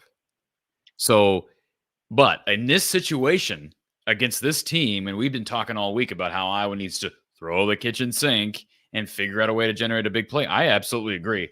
I would have set a different standard, and I'm no Coach Don, but is it fair to say that in a game like this where you're going to have to roll the dice a little bit, maybe you change your standard to, hey, we're not going to fair catch everything inside the 5, but if it's outside of the end zone, we're going to return it. Well, I wish we could have some Michigan fans weigh in on this, because I'm pretty sure most of those fans would acknowledge every time Weegan touched the ball, they kind of held their breath because he meant business. And there were a couple of cases when it looked like he was going to bust a big return, whether it was kick or punt. I mean, he had some good return yards already, but he's a dangerous return guy. But let me bounce off of that. Iowa did not help themselves because the 2 big returns they had got negated by 2 blocks in the back. And that was something that Iowa has had issues with this year on kickoff returns. Even when Cooper was in there, had a couple of illegal blocks in the back. And then kind of sticking with the penalties, Mason Richmond, I know he's starting at right tackle, 3 false starts just on him alone. So there's there's 5 penalties plus the 1 penalty from Brian. I can't think of what the other one was. The other penalty that Iowa got, but it was, I believe Mason had a hold also in there. I don't remember a hold by Iowa, but One time I recall, I believe they might have 78 for a hold. I could be wrong, but that's just my recall. yeah, it's so kind of in the Tom Kakert talked about like Kirk's philosophy about offense when we've talked about offensive coordinator, and something that he said after Brian Ferentz was fired, or at least when the announcement was made, and even people could argue it's like, when they fired Brian, they should have got rid of him that week rather than like, okay, we'll let you coach the rest of the year and then you got to go find another job. I think this was a good case study of like, we should have just cut ties totally. But obviously I think Kirk might have said something about that, but it's all speculative at this point. But here's the deal. This is the argument from the other side of that. If you cut ties completely, what does that do?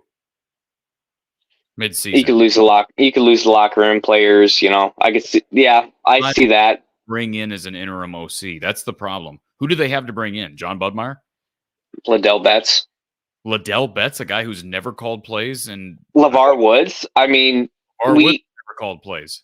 Well, to me there was Brian Ferentz, but they gave him the reins. And how did that work out?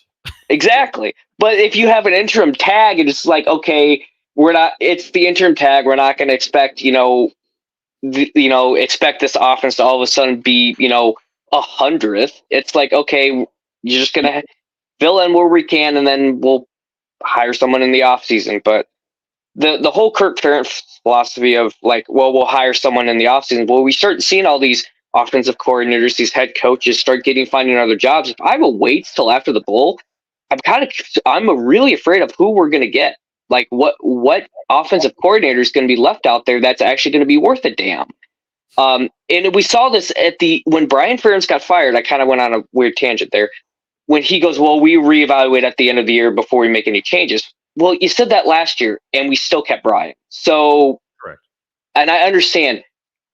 I work in a business. I'm a supervisor at my job, and when change comes, I mean, with my team, we've had some big changes in my department. There's a lot of pushback. Change is scary. Changes sometimes can be hard, but changes sometimes are necessary. And it's just and this is nothing against Kirk, but it's like it was time for a change. And if he can't see that, then I don't know. Is it time for Kirk to say, okay, I'm going to be done after this year? And it's nothing to say Kirk's not a bad coach. It's just the game I think has passed him by. Now he has shown changes of attacking the transfer portal, NIL, but he's not a fan of it. He's not like Dabo Swinney, who finally, I think they made a big deal that Dabo Swinney made an offer to an offensive lineman in the transfer portal.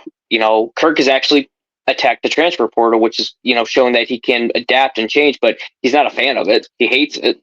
So he also had to, right?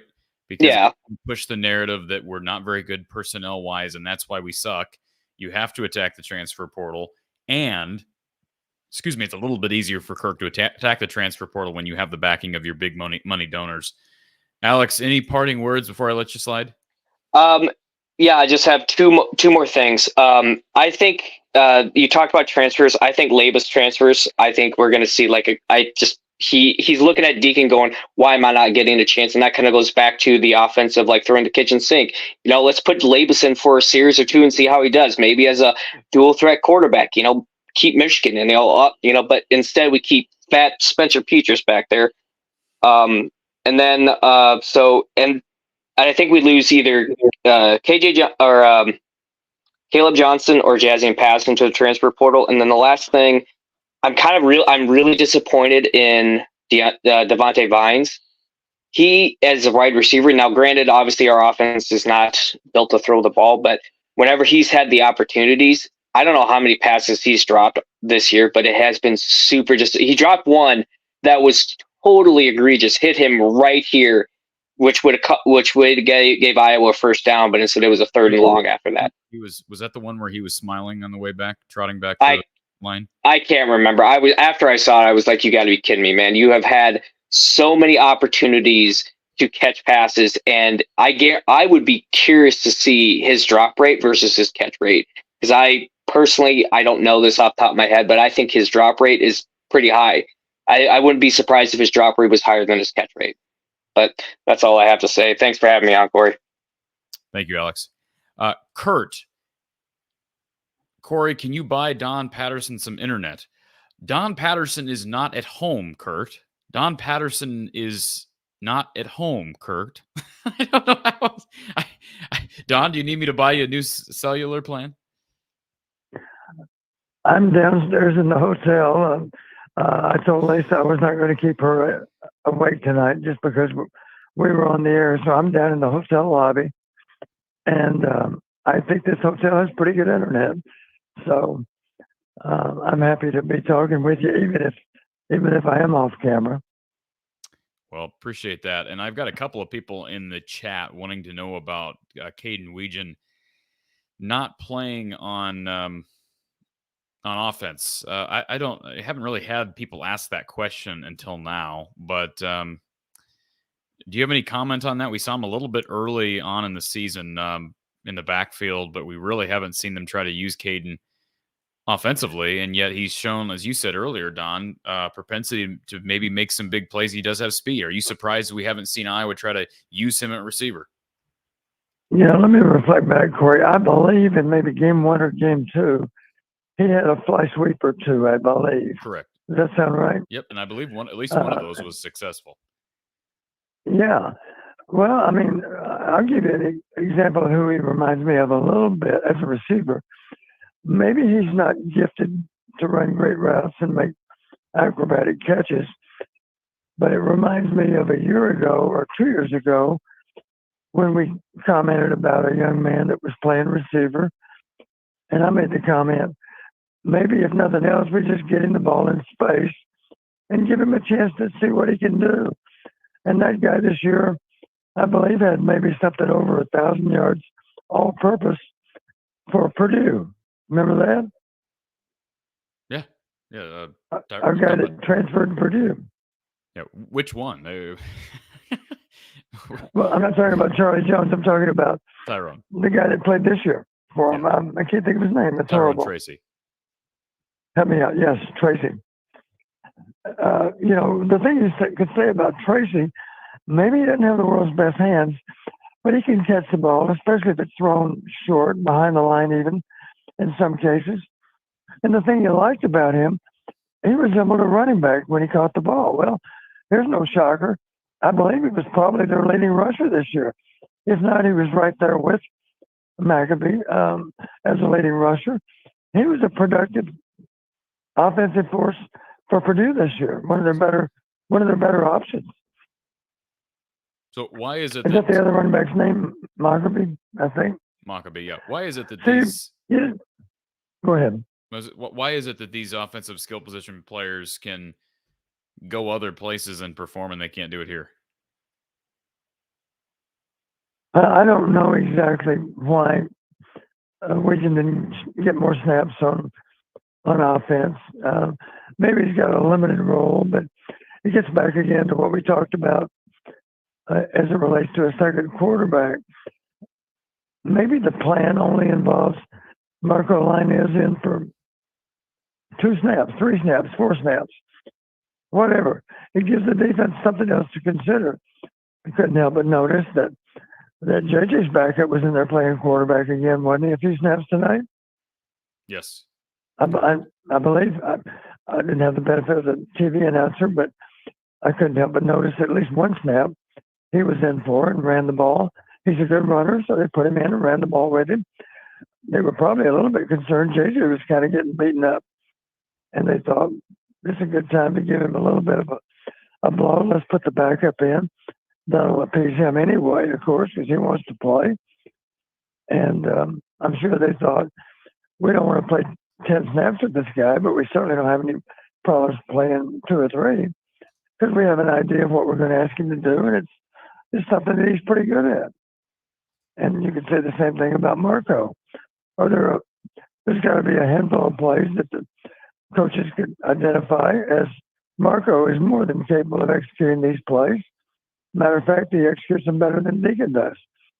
Okay, Deacon's our guy, but what's wrong with giving Marco a chance to sub for Deacon on 3 or 4 specific snaps where you have an idea of how to showcase what he can do? Let's face it, our coaches know what he can do, but Michigan doesn't know. They don't know anything about Marco. Correct. They'd find out in real time.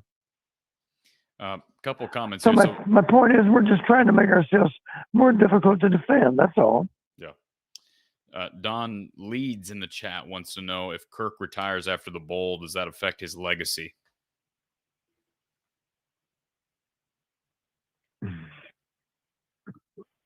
Well, what Kirk has accomplished is significant.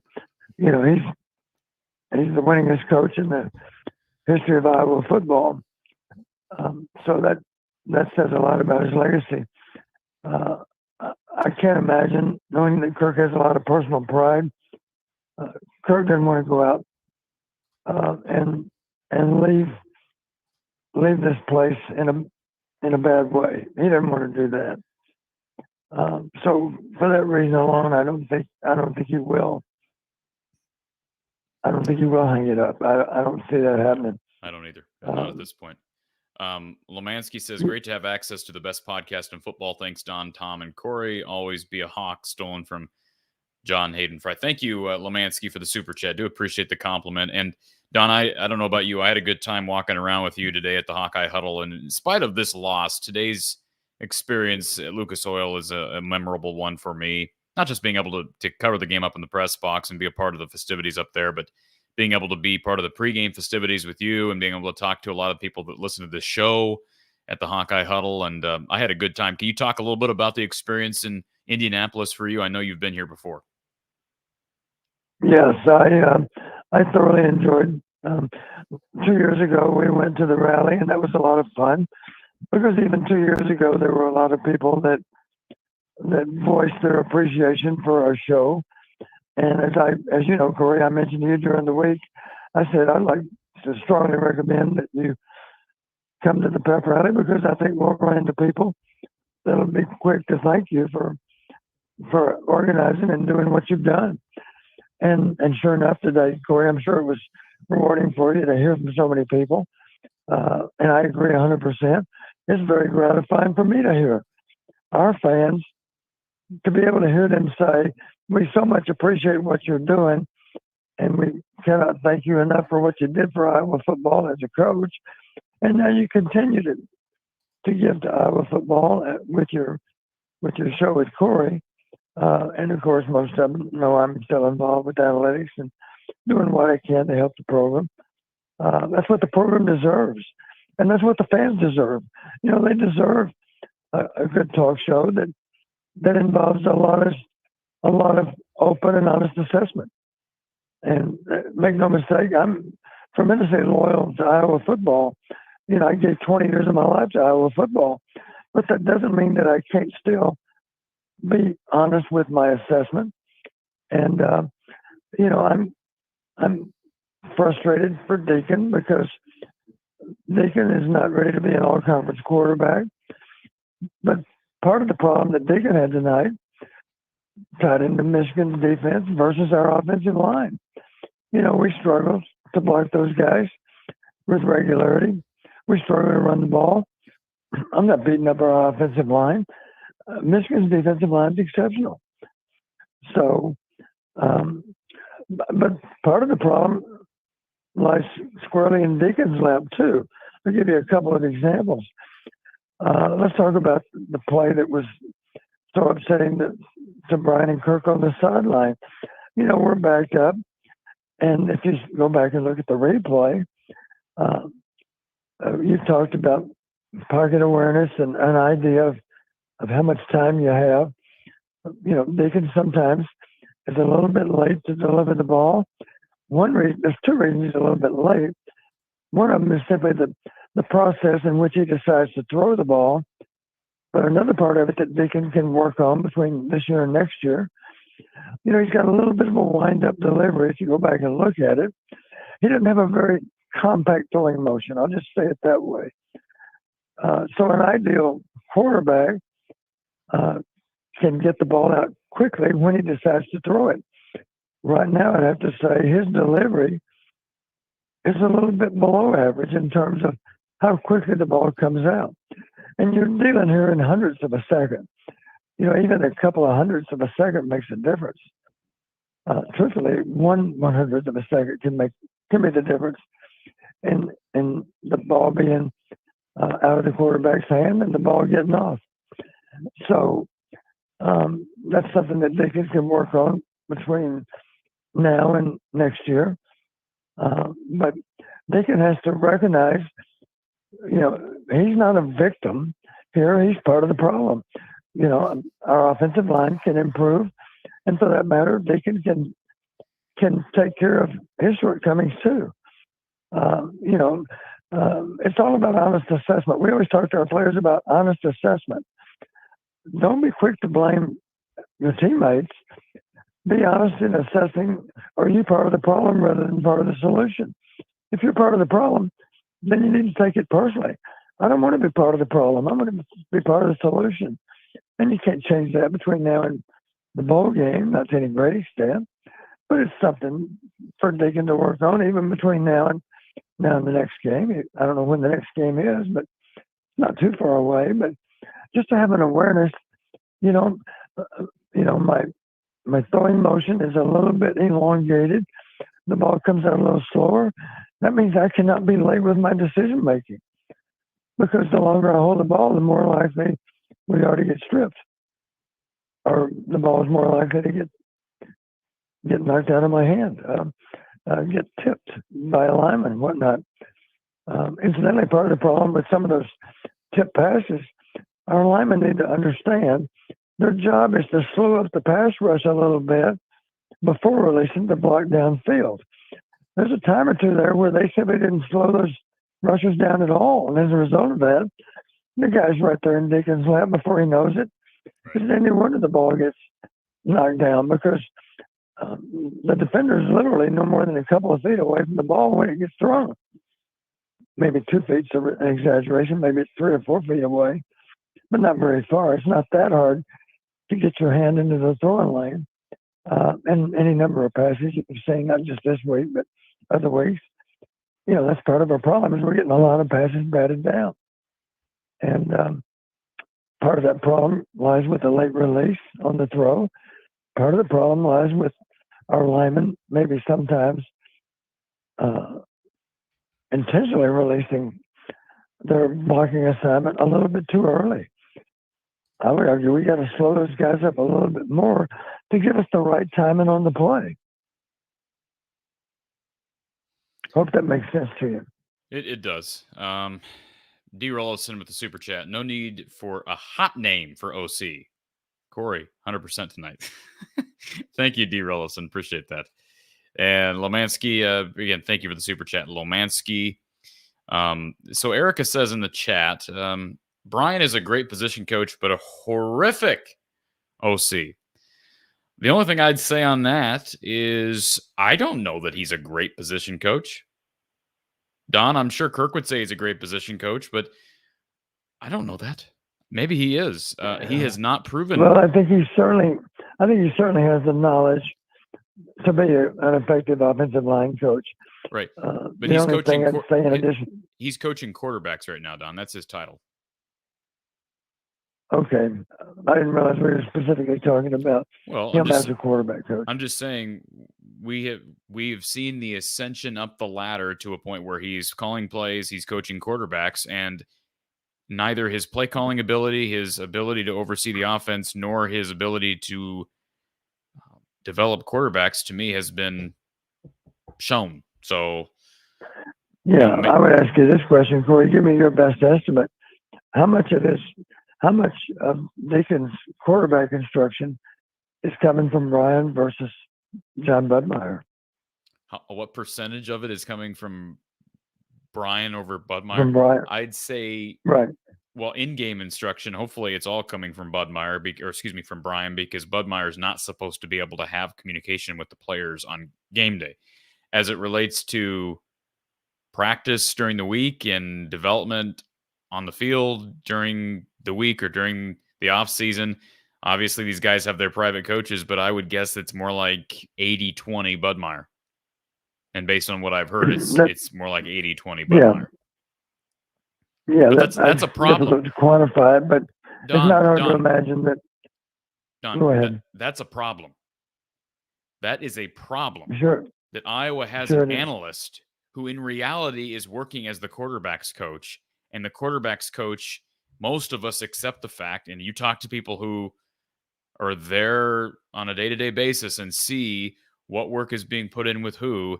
John Budmeyer is putting in a lot of work with these quarterbacks, and yet Brian Ferentz has been your quarterback's coach the last 2 seasons. That does not make sense to me at all. Yeah, I understand why you feel that way. Spaceboy74 in the chat says, Iowa loses their OC and quarterback coach next year. Don't they need 2 hires now? Well, no. Typically, the OC and the quarterback's coach are one and the same, as is the case with Brian Ferentz. Now, that hasn't always been the case. Brian was coaching tight ends, and then he got elevated to the quarterback position when Ken O'Keefe stepped away, and so Iowa went ahead and hired Abdul Hodge as tight ends coach. So whoever they bring in will likely be coaching quarterbacks. Is that fair, Don? They'll be coaching quarterbacks and calling the offense. That's the most logical scenario, yes. JW wants to know about deep handoffs. Don, can you talk about just philosophy and strategy as it relates to depth on or running back depth with the run game? Well, a lot of times, and I don't know if the listeners understand the difference in shotgun and pistol. A lot of people probably don't understand the difference. Shotgun, the thought in shotgun is that the back is sitting off to one side or the other. Typically, he's aligned slightly deeper than the quarterback because the quarterback, maybe his heels are at 5-yard depth, something like that. But his job, of course, is to make the proper exchange to the back if we're going to run the ball. And truthfully, a lot of the teams that are really effective with runs out of the shotgun, you'll see the quarterback actually ride the back a little bit up into the line. He's still behind the line of scrimmage when the exchange finishes, but he's toward the line of scrimmage. If he's lined up at 5-yard depth, maybe the exchange is really made at maybe 3-yard depth. And the argument for that is it's harder for the other team to figure out who has the ball, of course, and you're able to clear the line of scrimmage in a short amount of time. There are other times, though, when we line up in pistol simply means the quarterback still has that same depth, maybe, but the back is sitting directly behind him. What you would think of is in the back of the eye. Maybe he's at 9-yard depth. It depends on who the team is, of course, 8 or 9-yard depth. And as you've suggested, the only negative about pistol is that back's got to run a while to get to the line of scrimmage. Now, one argument for putting him that deep is so he can see the blocking scheme develop and be able to adjust his path a little better. And the risk you take, of course, is if there is a lot of penetration involving someone on the part of the D-line, you risk getting tackled for -5. I think we had a -4 or 5 tonight a couple of times when we were deep in the backfield with our running back alignment. So, one obvious solution is to play more out of the gun where the back is simply setting to the quarterback's left or right. And that's largely what we do. But sometimes you'll see him directly behind the quarterback. It just depends on the play. Charlie Yellowstone. What about Pat Fitzgerald? Oh, what about him? That's what. Yeah, he'd make a great linebacker coach or a great defensive coordinator. Last time I checked, we're not in the market for one. Right. Pat Fitzgerald would tell you, I don't know anything about coordinating an offense. I don't think he's ever done it. He's an expert on defense. I was talking to one of my former players tonight at the rally, and he was talking about that very subject. And I commented to Anthony Dean. He wouldn't mind me telling people that he was there tonight because he's a proud former player. And we were just chuckling that a lot of people assume that the solution to our problems on offense might be Pat Fitzgerald or Bobby Stoops. No, I mean, both those coaches would tell you, now they are experts on defensive play, but they would tell you, I'm not at all qualified to be an offensive coach because I've never done it. It's not part of my skill set. And the agreement that I had with Anthony is the general public doesn't understand how specialized coaching is, because you're an expert at your position and you know not very much at all about certain other positions. It'd be a little bit like you asking an orthopedic surgeon to perform heart surgery on you. That'd be a foolish thing to do because that's not his expertise. Right. And that's what we got going on right now. That complicates things a lot, that's for sure. And I've made the statement, I would be a poor offensive line coach because I never played offensive line and I've never coached offensive line. I'm not qualified to be an outstanding offensive line coach because there's a lot more to it than what I realized, I'm sure. And Mike brings up Coach Stoops. Now, maybe he's talking about defense. Mark. Okay. Well, I don't know if he's talking about Mark or Bob. I'm sorry, I said Mike. I don't know if he's talking about the head coaching spot or the OC position, but of course, neither of those guys, none of the Stoops brothers are offensive coaches, Don. So No. That name shouldn't be even out there. Let's see, a couple questions. Brad wants to know. I was just going to say, the one thing I'm sure of is Mark Stoops is not the play caller for Kentucky. Right. And Bob Stoops wasn't the play caller for Oklahoma. No. Brad wants to know, he says Kirk wants to blow up the replay system and start over because it's not working so he can tell when a system sucks unless it's its own offense. Well, appreciate your comment, Brad. Yeah, he's frustrated with the replay system, but he should be more frustrated with his offense. I agree with you on that. Yeah, I was wondering on that play. Of course, it did look like a very suspect call. Sure. Here's what I think is kind of the unwritten rule. See if this makes sense to you. A baseball analogy. If it's a bang bang play at first base, you've always heard that expression, tie goes to the runner, right? Right. I think there's some truth to that, unless they know for sure on that replay that the first baseman had the ball before that foot hit the bag, then they're going to rule him safe at first base. Well, and let me tell you looking at a lot of football games, if in doubt, it's not a fumble. I mean, that's how a lot of officials see that. And I know what they're going to say. They're going to say, well, we didn't blow the whistle because we didn't know for sure. And so our solution is let it play out, and then we'll go back and look at the replay. That's all well and good, except the same thing should apply to that replay supervisor. If you're not sure that the ball came out before the arm started forward, then it's an incomplete pass. You need to be absolutely certain that the ball came out before the ball started forward, before the arm started forward. But Don, here's the whole problem, and this is the same problem that we've had a number of other plays that happened to Iowa State this year on a Jalen Knoll punt return. It happened to Jack Campbell here a year or two ago against Illinois, and it happened today. Officials need to understand that when there are 50-50 balls, let it play out. Do not blow the whistle. Right. Let it play out and make sure that everybody knows it's a live ball. You can always go back later and call it incomplete, but when you blow the whistle, players stop playing. And none of this would have happened had they just called it a fumble on the field. And it does not sound like it was conclusive. It's just one of those things that I just cannot imagine based on and I haven't looked at the replay specifically yet, but it doesn't sound like it was anything close to conclusive. How can you possibly overturn it after blowing the whistle and making everybody on the field stop? Or at least everybody on the Iowa defense. I guess I didn't realize that the whistle had blown. The whistle absolutely blew. The whistle absolutely blew, Don. So you're saying when the whistle, I got you. So you're saying when that ball hit the ground, the whistle blew. And a Michigan guy, to his credit, he jumped on the ball anyway. What the heck? Right. I'm not sure, so I'll jump on the ball. Maybe. And sure, good point. So your point is, Corey, replay would show that our guys heard a whistle and people assumed it was incomplete, and then they reviewed the call and decided it was a fumble. Well, that's what You're saying that's how it unfolded. That's what it appeared like to me. And that makes sense that Kirk would logically be very upset if that's how it all unfolded. It sounds like that's precisely what happened. Yeah.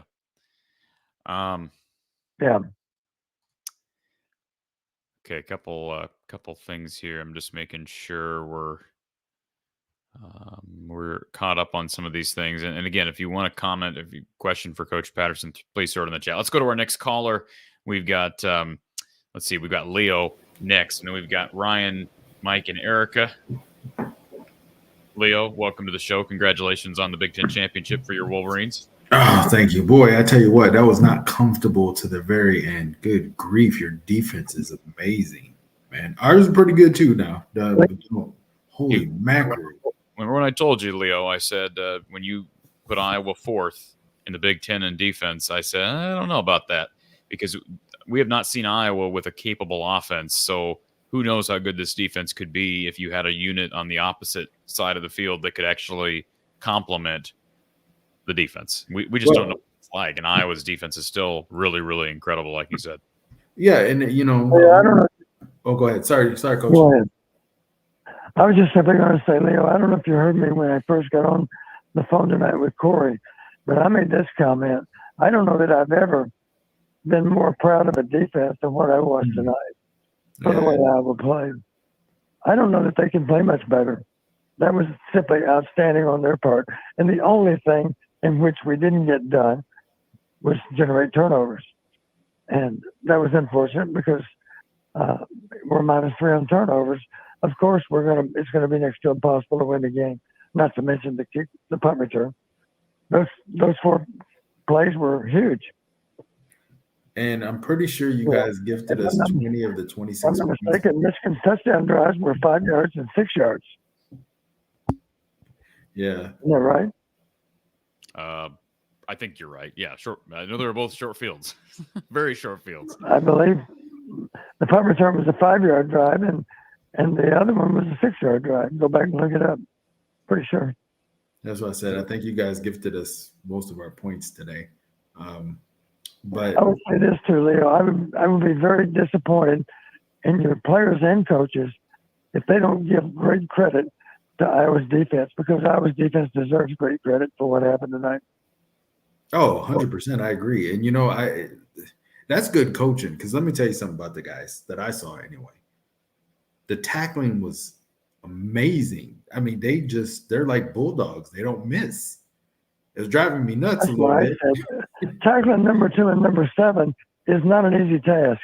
No. And yet tonight, I'm sure both those guys got frustrated because they couldn't shake Iowa's tacklers. Not very well. They earned every yard they got. Yeah, the yak was pretty much non-existent today. And Coach, how is the defense coordinator not the head coach there or somewhere else? Good grief. Well, I think Phil would tell you, and truthfully, there is some truth to the fact you can be a great coordinator and maybe not turn into a great head coach. I personally think that Phil would be a great head coach because he certainly inspires his players with how they play. And let's face it, part of the head coach's job is the motivational aspect of the game. So I got to believe Phil would do just fine as a head coach. He may not want to do it because Kirk and Jim Harbaugh would be the first to tell you there are a lot of headaches that go with being a head coach. And, the beauty of being a defensive coordinator or an offensive coordinator is you don't have to deal with some of those headaches that the head coach has to deal with. So that might be a reason that Phil has less interest than what you might expect to be a coordinator. First off, I think he takes great satisfaction out of doing his job really, really well and getting the results that he gets with our defense. And let me say too, I want to make a point of saying hats off to Michigan's defense too, because they hardly let us breathe. They did a nice job of defending us. I realize we're not the world's greatest offense, but the bottom line is we had the strain to make first downs, and it was not easy to make first downs tonight. I've got to give Michigan a lot of credit for that because their defense is outstanding and did a great job tonight as well. Two really outstanding defenses on the same field. Real quick, this is a quote. Chad Leistico of the Des Moines Register tweeting this out here just a moment ago, or at least I'm just seeing it a moment ago. This is a quote from Sebastian Castro. Now, you tell me if we should read into this or if context might be a little important on on this from Sebastian. He says, "I'm proud of our guys on the defensive side. We played a heck of a game. Yeah, we were put in bad situations. As a team, we've got to do better." Okay. And your question, Corey, off that? Well, my question is, he says on the defensive side, we played a heck of a game. We were put in bad situations. As a team, we've got to do better. Is that, is that a side swiping comment at the offense? Well, he's just being honest with what he says.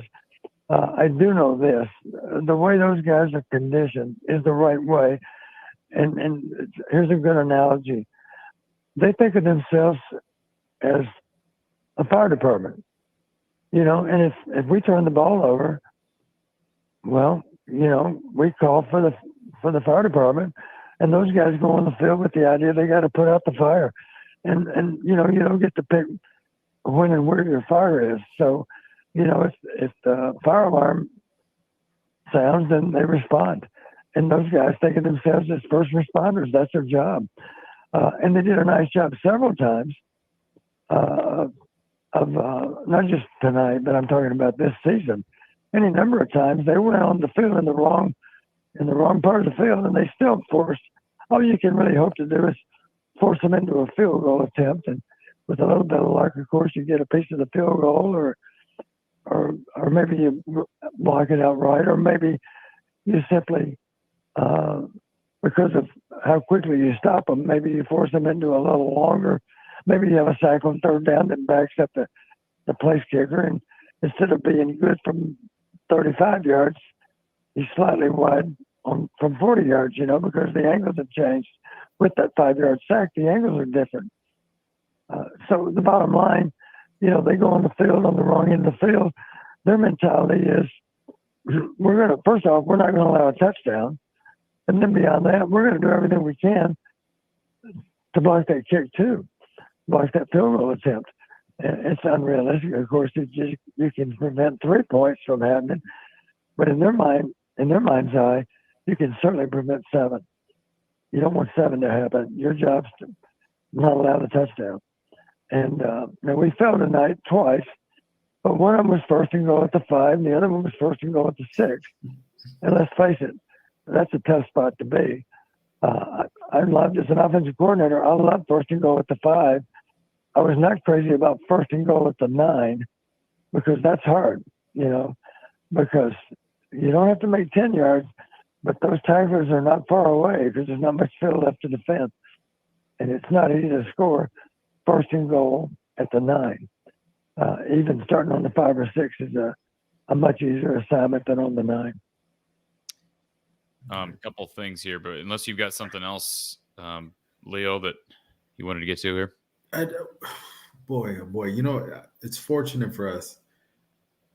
Cooper wasn't there because he affects all 3 phases of the game. You guys had some decent returns with people who are not Cooper DeJean. And a couple times, Corey, and maybe you can and I'll end it with this. I scratched my head a few times because I saw a couple fair catches. There was not a Michigan player 20 yards within why was he fair catching? Be a better question for coaches because they're the ones making those calls, especially on kick returns to Caden Weegan. And maybe part of that is... Leo, are you referring to punt or kicks? One was a kick. One was a kick, coach. You're talking about the kickoffs, I think. Well, here's the thing. I wouldn't be surprised if the coaching staff maybe doesn't have quite as much confidence in Caden Weegan's ball security, and that's going to maybe cause them to be a little bit more cautious with what they tell him to do. He did have a muffed punt, I believe it was a week or two ago. Don, you remember what I'm talking about? Right. So I wouldn't be surprised if that factors into decision making. But I agree, a game like this, you need to be taking some shots, and part of that may involve taking some kicks out and taking it out from difficult places. Fair catching at the 6-yard line on punts. I hate that, Don. What's the new standard for where and when you fair catch a punt? If it lands at the 6, boy, the Iowa had one at the 6. You see a lot of punts fair caught on the 5 and 6 yard line nowadays. Well, you're really assuming that kicker is able to affect the punt the way he hopes to, and that would simply be with the backward rotation of the ball. That would simply be that the ball hits on the 2 or 3 and maybe bounces pretty much straight up in the air. And then, of course, maybe you don't want to risk it hitting the ground and bounding into the end zone. You simply catch it on the hop and down it right there on the 3. You're happy to kill it on the 3. But your point is well taken, Corey. Just for the sake of argument, what if you acted as if you were going to field the ball and you ran away from where the ball's coming down? Obviously, if you don't signal fair catch, you bait the cover unit into thinking maybe the ball is going to be fielded by this punt returner. So you have to be a good actor. You have to run forward with your eyes up in the sky, and clearly you got to run away from the ball, but you got to do it with a purpose, as if you've already decided I'm going to field it and I'm going to advance the ball. Well, the cover team has no choice but to honor that action on your part, and that of course gives the ball a better chance to bounce into the end zone for the touchback.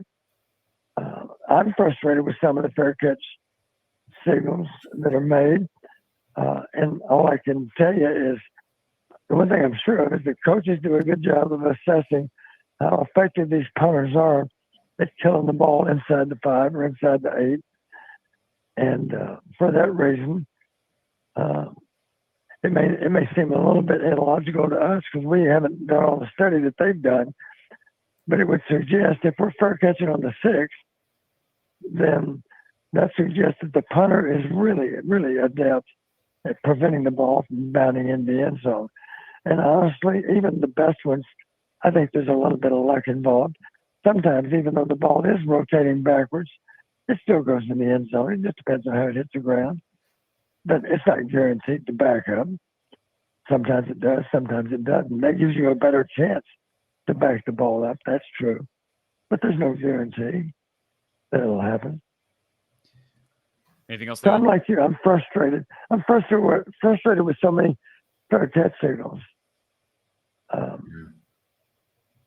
Because I think if they ran away from the ball as if they're filling it, those cover guys don't know where the ball is. They're not looking up in the sky for the ball. What are they reading? They're reading the punt returner. That's what they better be reading. Because if he's moving in another direction to fill the punt, they better be sure the ball's not coming down where he's headed. Yeah. Leo, appreciate your phone call, sir. Thank you, guys. Thanks, Coach. Y'all have a great night. Best wishes representing Hey, the Leo, Big great Ten to talk to you. in the playoffs. Good luck to the Wolves going forward. We want you guys to represent the Big Ten well. Thanks, sir. All right. Yeah, Joel makes a good point. When you strive to win by tight margins, you'll always get burned by a bad call here or there. That's absolutely the case. It's a good point. If your goal is to beat someone by 2 or 3 touchdowns, obviously a bad call can only affect, at most, it can affect 6 or 7 points, right? It can only affect a touchdown at the worst. I'm trying to figure out what this comment means. Lane 82356. Totally proud of Brian and of Iowa. 12 points were field goals, unearned, which leaves 2 touchdowns that were given to them by refs. All in all, if truth be told, they did well and better than most thought they would. You can't win games if you are playing the refs as well as a team. I will take 26 versus what could have been a bigger blowout. Listening to the comments being MS, but bad calls is a problem caused by the refs, which cause emotions that should not be allowed. Okay. Well, all I would say is that's the attitude that you're a victim. And that's, go ahead, that's not a good attitude to have. Because first of your all- attitude needs to be, we're going to be good enough to overcome a bad call. Real And quick. as you pointed out, Corey, if it's a tight game, then obviously one bad call can affect the outcome of the game. So your goal should be to never put your team in that spot. Real quick. You know, if you're always in position to win by 10, then obviously a bad call cannot be worth more than 7 points. It's 3 a.m. Eastern almost, and I appreciate Lane 82356 for writing in, but I cannot imagine a scenario in which we're celebrating the margin of victory in the Big Ten championship game only being 26. Yeah. I'm sorry, but that's what the comments said, Don. The comments said we should be happy that it's only 26-0. I've never heard anything like that in my life. I'm sorry. I'm not happy about that. What's sad is if you look at Michigan's offensive stats, you would say Michigan was really stymied today. Yes. Michigan really struggled to move the ball. They're not going to struggle against very many teams, but tonight they struggled against Iowa, that's for sure. But I thought it was great that that our chatter not only said to be proud of his only 26-0, but started out by saying Brian should be proud. Not anybody else. Brian should be proud. That's who should be proud. Let's go to our next caller. We've got Ryan on hold. Ryan, welcome to the show. Hey, Corey. Hey, what's up, man? Coach Patterson, thanks for joining us. I did some, Post-it note math since 2021. Okay. Since 2021, the three elite teams, let's say, in the Big Ten, which would be the Ohio State University, Penn State, and SCUM, SCUM. Out of that, we played a total of 5 games. We scored 10 against Ohio State last year, 23 against Penn State, followed by 0 this year, 3 against Michigan in the national championship, 14 last year and 0 this year. That's a total of 5 games, 50 points for an average of 10 points per game. Not going to work. It's just not going to work. Yeah. Well, and if you want to be precise too, if you go back and look, the 14 we had against Michigan last year, one of those was on the last play of the game. Garbage time. I know, but I count it. If Gary Barta, our illustrious former AD, is going to count special teams and defense and all that stuff, I guess I will too. And it's still 10 points a game is where we're standing. I don't know. Okay, let me say something positive. Your first 2 callers, Corey, that were brand new to this show were excellent. And your last caller was excellent. Alex was excellent. So you got a lot of positives there. When I want to think about what's the grossest thing I can say possibly on this show, I can bring up politics, American politics with, the election coming up. That'd be one option. Or I can pivot and say, how about the Iowa offense, which is offensive? Or I can talk about the Big Ten referees and this instant replay garbage where we are just constantly re-officiating our incompetence. What did we talk about 6-7 hours ago, Corey, after the Bowling Green game? We were calling this stuff all day long, weren't we?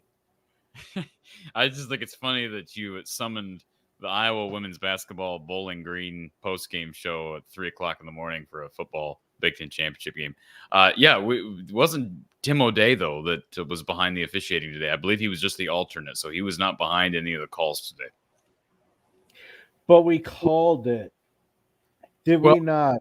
Like the message was expect to get screwed a little bit, and let's hope that we hold in there. I mean, would you agree with that? It just seems like there's an issue with officiating. I didn't know whether I don't know who. From a playoff positioning standpoint, yes, Michigan was the Big Ten's best bet at this point to get in, and they're clearly in right now. Had Iowa won, it would have caused some controversy. Frankly, had Iowa won, could you have made the argument that one of those SEC? I see people in the chat keep telling me, well, Texas beat Bama, so Texas is going to get in. You're going to leave the SEC out completely?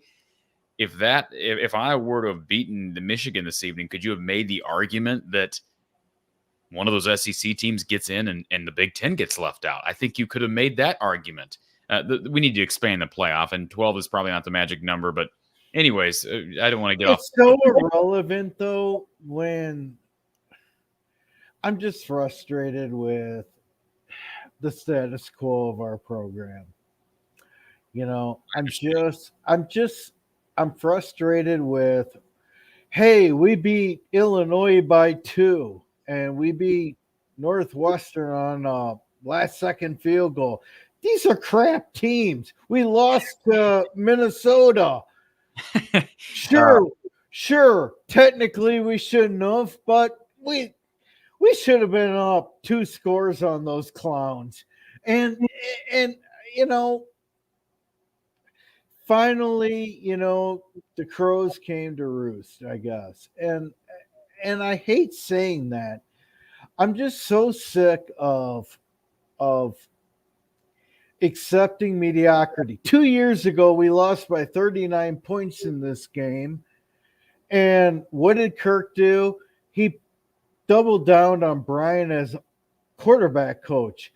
And I think it's safe to say quarterback play has been as bad as it's ever been in 40 years. And Coach Patterson has been here for a long, long time, and I doubt he's going to completely flame me for that statement.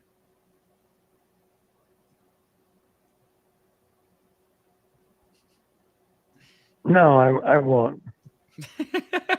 Oh, good to know. Real quick, can I just say something for a second here, Ryan? Yes, sir. I was debating on who to name our RTI Threads player of the game. Don, if I had thrown this to you, who would you have named? Well, the first guy that came to mind for me was probably Castro. Okay. It was not Castro. Now, he was in my top 3. Absolutely. I'm just sitting in the stadium watching the game, so I don't have the advantage of the. Can I answer, Corey, before you? I think you're going to say Tory Taylor, but I'm going to agree with Castro. Well, you'd be right. I did say Tory Taylor. So 50.4 average on 7 punts. And the only reason I wouldn't go with Tory, compared to the Michigan punter, was absolutely as good as Tory in my mind. He was really had good. Some incredible hang time a few times. Well, but his average was nowhere close to Tory's. I still think it's Sebastian Castro with Jay Higgins as an honorable mention. Well, I think Jay Higgins is in the conversation given the fact that he totaled. Let's see, what did he total? For the day, Jay Higgins had 14 tackles, 5 of which were solo tackles. Castro had 9. And how about a defense? Castro had some passes defended too, didn't he? Yeah. Castro's your guy. Well, your depth chart second stringer once again comes through. Real quick. Let me just say, technically, Tory Taylor is our RTI Threads player of the game. 7 punts, 353 yards, 50.4 yard per punt average. He also had the long of 67, which was just an incredible punt. Got a good bounce. But let me just say this. Well, correct me if I'm wrong, Corey. That 67-yarder went in the end zone. It was a touchback. So the net is only 47. That's you follow me? No, I don't think it did go in the end zone. I believe it did. Go back and look. I know that one of the long punts went in the end zone. I don't know what his long. Maybe he had one or two others that were up towards 60. ESPN did say Tory's long was 67. That's true. Well, I know, but okay, but that. Yeah, Don, I know what you're saying. Let me pull up the official play-by-play here because how do you sort through punts? Let's see, 39-yard punt. Tory had you just have to look at them one at a time. 52-yard punt. He had a 57-yard punt for a touchback. There's the 57-yarder. He had a 53-yard punt that went out of bounds. He had let's see here. He had a 67-yard punt, Don, that was down at the Michigan 19. He punted from the Iowa 14. Okay, so that's a legitimate one there. Correct. That's all on the. Was it all on the fly? Did he actually fair catch it, or? No. I guess you can't tell off the play-by-play. It was on the fly. Well, it bounced. What do you mean it was on the fly? It bounced. It rolled to the. He didn't fair catch it. No. It rolled. Yeah. Correct. Yep. I mean, here's my point. The question is, should it have been fair caught? Because if it wasn't fair caught and it should have been fair caught, then shame on Michigan for letting that happen. Sure. That ball shouldn't be on the ground. Now, I will say this. I want to give a shout out. I want to give a shout out to one offensive player today. I'm not saying he's the only guy that played well, but Addison. I bet you picked the same guy I will. You know who I picked? Caleb Brown. No, you were going somewhere else. Well, tell me where you're going, Corby. Well, Addison Nostengra is probably the offensive receiving player of the game, but Caleb Brown did show that he's got some potential. I was extremely disappointed with Vines. Well, first of all, and Reganey, really. So, real quick, Addison Nostengra would be my honorable mention. Don, here's why.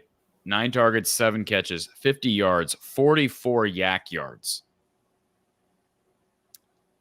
So, well, that's really not true. Here's my point. He didn't. I don't think there's any. Well, first off, if he had 50 yards receiving, 44 yak yards, then what you're really saying, the way they post that yak, that's not a correct number. So really, if you go back and look at the catches, then you simply here's what true yak yardage is. Let's imagine the ball is caught.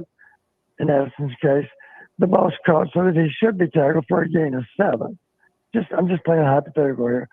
It should be caught for a gain of 7. If the tackler does his job, Addison, the contact was made. If he would have stoned him right there, he would have gained 7 yards. If Addison somehow turns that into a 20-yard gain, then that's 13 yak yards. You follow me? But that 44-yard number, I promise you, is not truly yak yardage. It may be listed that way, but that's not really the definition of yak. Yak should be yardage that is generated on those plays strictly because that guy refused to be tackled. That's what true yak yardage is. Mm-hmm. That makes sense. He didn't have 44 yak yards out of a 50-yard day, I promise you. Most tight end would have that kind of thing. Coach is completely right about that. I mean, he went down after he was tackled, but he made a lot of catches. Hold on. I'm reading what the official NCAA box score says. That's all I'm saying. But if you go back and look at the video, I'll promise you there were not 44 yards after contact. And when I say after contact, I mean this is a guy in position that should be able to make the play and prevent any more gain on that play. I think we blame ESPN for poor stat tracking. Yeah, go back and chart it, Corey. I'm not trying to pick on Addison. Don't get me wrong. I think he played well, but it's disingenuous to say 44 of his 50 receiving yards were because of his ability to break tackles. Because I'm sure there's more than 6 yards that would have been made if he'd have caught the ball and fallen down. He'd have made more than 6. Did we really get any yak yards today in the definition that you and I agree on? I don't think so. Well, not very many. Not very many. Addison Estringa had the 19-yard catch and run. Okay. Not many though. No, but I'm just, the reason I brought up Addison Estringa, nine targets, 7 catches, 50 yards. He's still going to be a really good tight end for Iowa. Oh, definitely. With his hands behind his back because he doesn't have much help at that position. If we get Lachey back, if we get Luke Lachey back with Addison, I'm going to feel really good about the tight end position next year. Absolutely. Ryan, appreciate your call, sir. I got no argument with Addison as a really good tight end prospect going forward. He's played very well this year for a young guy. He has a lot to be proud of. Ryan? Can I ask you one thing before you let me go? Sure. Go ahead and throw it out. Well, okay, might be a statement or a question, but I know we got the bowl game. I don't want to see any more Deacon Hill ever again.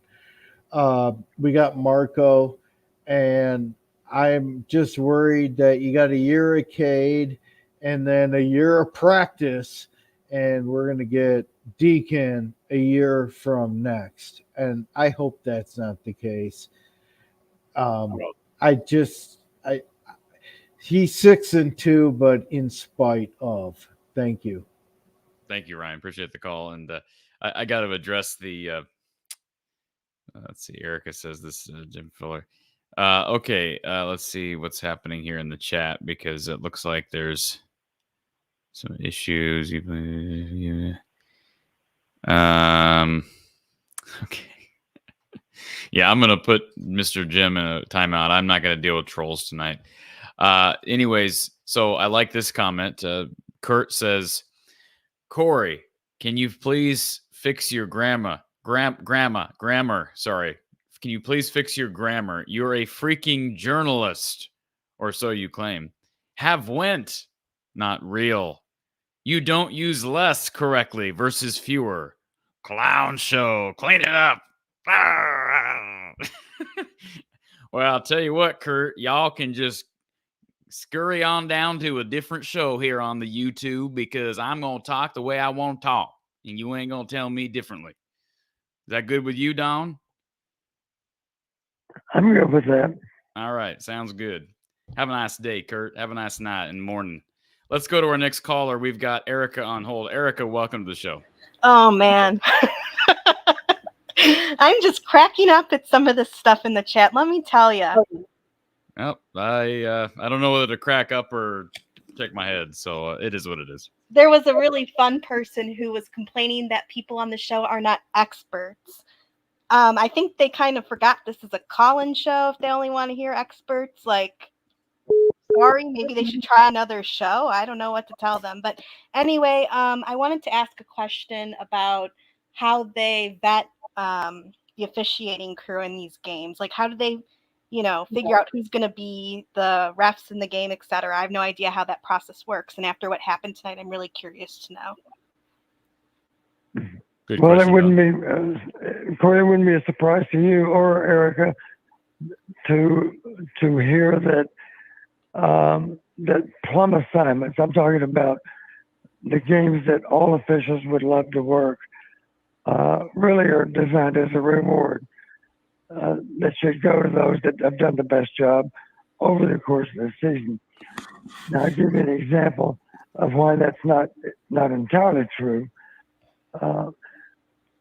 You're aware of this, Corey, that for Michigan, Ohio State, Ron Snodgrass was the referee. Now, I knew Ron Snodgrass as an official in our old Gateway football conference, and he was the best official, 15 years ago. He was the best official in the Gateway. Hope none of the other officials, referees are listening, but that's just the truth. I thought he was the best even back then. No surprise, he's recognized as being really good. As a result, 15 years later, he's the best official in the Big Ten. I say that. Now, I don't know how the ratings all come in, but I can say with confidence, I'm sure he gets outstanding ratings. For that reason alone, it didn't surprise me for a minute that he was doing Michigan, Ohio State, because in my mind, that is the best crew in the Big Ten. The only negative about him being assigned Michigan, Ohio State, I was pretty sure then that we were not going to see him 1 week later in Indianapolis in tonight's game. And I don't have any history with the official that worked the game tonight. I don't have any awareness of how well he does his job. I simply pay more attention to a game that Ron and his crew are doing simply because he's a friend. He's a personal friend. Not that we were ever buddies when he was a referee and I was a coach, but we certainly had an appreciation for how we each did our jobs. And he's absolutely one of the best officials I've ever known. And unfortunately, since he was assigned a pivotal game a week ago in Ann Arbor, I was pretty confident he wasn't going to get a plum assignment 2 weeks in a row. You know, they have to spread the wealth a little bit. And I'm sure the crew that did the game tonight had also gotten very, very good ratings in those games in which they'd worked.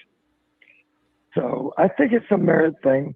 You know, I don't think they certainly don't randomly assign the officials, you know, because it's no surprise to you, I'm sure, it's a big deal to get to work the most important games. Yeah, that makes sense. Okay. Yeah, because some of those calls, like, to be nice about it, were questionable at the very least, as have been discussed. I don't think I've heard anyone talk about when the Michigan defenders came and like slammed Deacon down. They had already called the play dead. That was that reminded me of when they called Quinn Schulte like a few weeks ago against, was it Illinois or Nebraska, for finishing the play? Like, all of this was worse because what they actually did was slam him, and that could cause like concussions and stuff like that. Absolutely. What was done today with the Deacon Hill should have been called roughing, no question about it, or unnecessary roughness. He was kind of picked up off the ground. That's a textbook wrestling type of roughing penalty. Right. I was thinking the same exact thing. Yeah. What was called for here. Yeah, we refer to that as, you know, planning a quarterback. You know, you're actually lifting him up and trying to drive him in the ground. Now, is that what it looked like tonight, Corey? Correct. Yeah, gotcha. Absolutely. Yeah, I was exactly thinking the same thing. That was like a wrestling move. I mean, you can't argue that those two things are more different, and they got Quinn Schulte for what he did, which was finishing a play versus just downright wrestling moves. Like, it doesn't make a lot of sense. And, you know, anyway, nothing I can do about it, right? It is what it is. I don't think so. Yeah, I doubt it. I'm not that important. I did want to ask as well, Coach, if before, not now, but before we hang up, like, or before, you know, the show is over, can you tell us another Hayden story like we did the one time? I think that would be an awesome tradition to finish each one with a Hayden bedtime. No, man. At 3:08 in the morning, I don't know if that's a good idea. I'm just not you didn't sure. wear a cowboy hat, and you won't tell us a Hayden story, really? You think? I think people aren't going to have a problem falling asleep. This late at night, Erica, and B, to escape reality of what happened this evening. I'm accepting of what happened. I mean, given the circumstances. Corey, correct me if I'm wrong. We'll have a preview show for the bowl game, and how about this, Erica? Corey will remind me that we need to share a Hayden story at that point in time. Oh, after the bowl game? Okay. That works for me. Or even the preview of the bowl game. Oh, okay. Okay. All righty. Well. One before and one after. How's that? Oh, okay. That's fantastic. That sounds great. All right. Well, that's all I've got. Just wanted to ask a question about how they choose the refs, because I was just curious about that. Thanks for sharing. Appreciate you calling, You bet. Erica. It should be a merit system. And the supervisor of officials, I'm sure, is the one that makes Well, hopefully after tonight, you know, the merit of these go down because of these refs, because some of these calls were just nuts. And I'm not usually one who will, criticize the refs, but this was just ridiculous. I mean, the better team won, obviously, I'll admit that, but man, those refs did not help the matter. And it is what it is, though, and at least our defense played the game we knew they were capable of playing. And Castro, oh my God, he is unreal. He flies around that field like it's unreal. Yeah, Yes, he absolutely. does. He's impressive, Erica. I hope he comes back. Yeah, I think there's a chance. We'll see. Yeah. All right. Well, thank you again, and have a good evening. Thank you, Erica. Beastbod in the chat says, can we get someone who played quarterback at a high level on staff? It might help. Boy, that's not a bad idea. They've got, John Budmeyer played a little bit at Wisconsin, but not really. And Kelton Copeland did not play at a quote-unquote high level.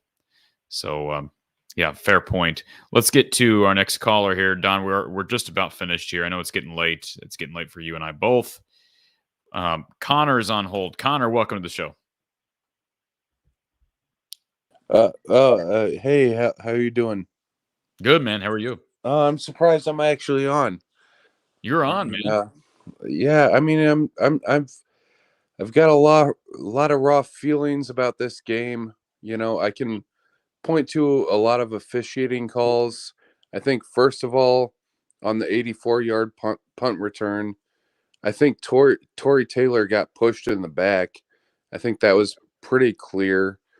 And that, I wouldn't make a big deal out of that if they didn't call it on us the next two returns that we could have had positive yardage, and because when the guy was breaking down the field, my eyes went back to the original part of the field where the ball came from, and I was fully expecting to see a flag because I thought I saw the same thing. I mean, it was very clear. It was in the middle of the play. It was very clear. It was very clear to me. I know exactly what you're talking about.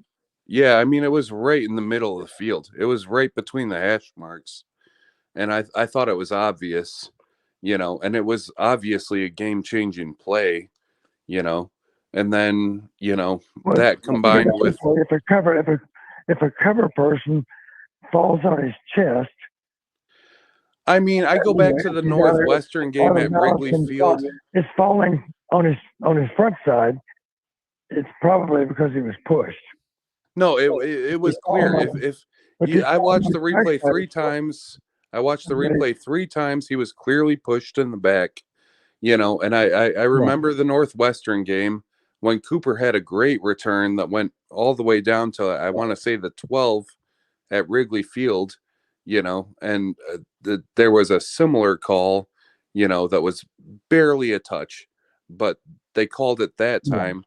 And then this time they didn't call it for us. So, and I mean, if you go back and watch the video, I think it was clear, and we can complain about the refs all day long. And I don't want to make excuses because our offense didn't do anything all day long. But, you combine that with that, and then the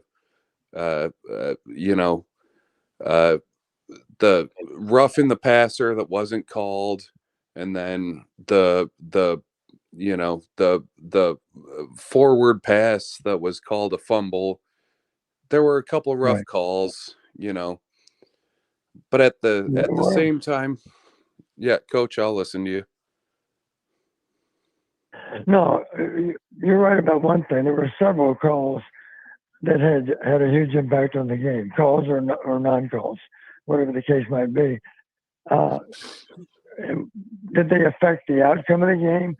They didn't necessarily identify the wrong team as the winner, but they certainly affected the score in the game. It would not be hard to imagine that it would have, instead of being 26-0, it might have been 13-0. I think I added up to 17 points, Coach. I mean, I think I added up to 17 points. I mean, it gave them 2 touchdowns and took away at least a field goal of ours.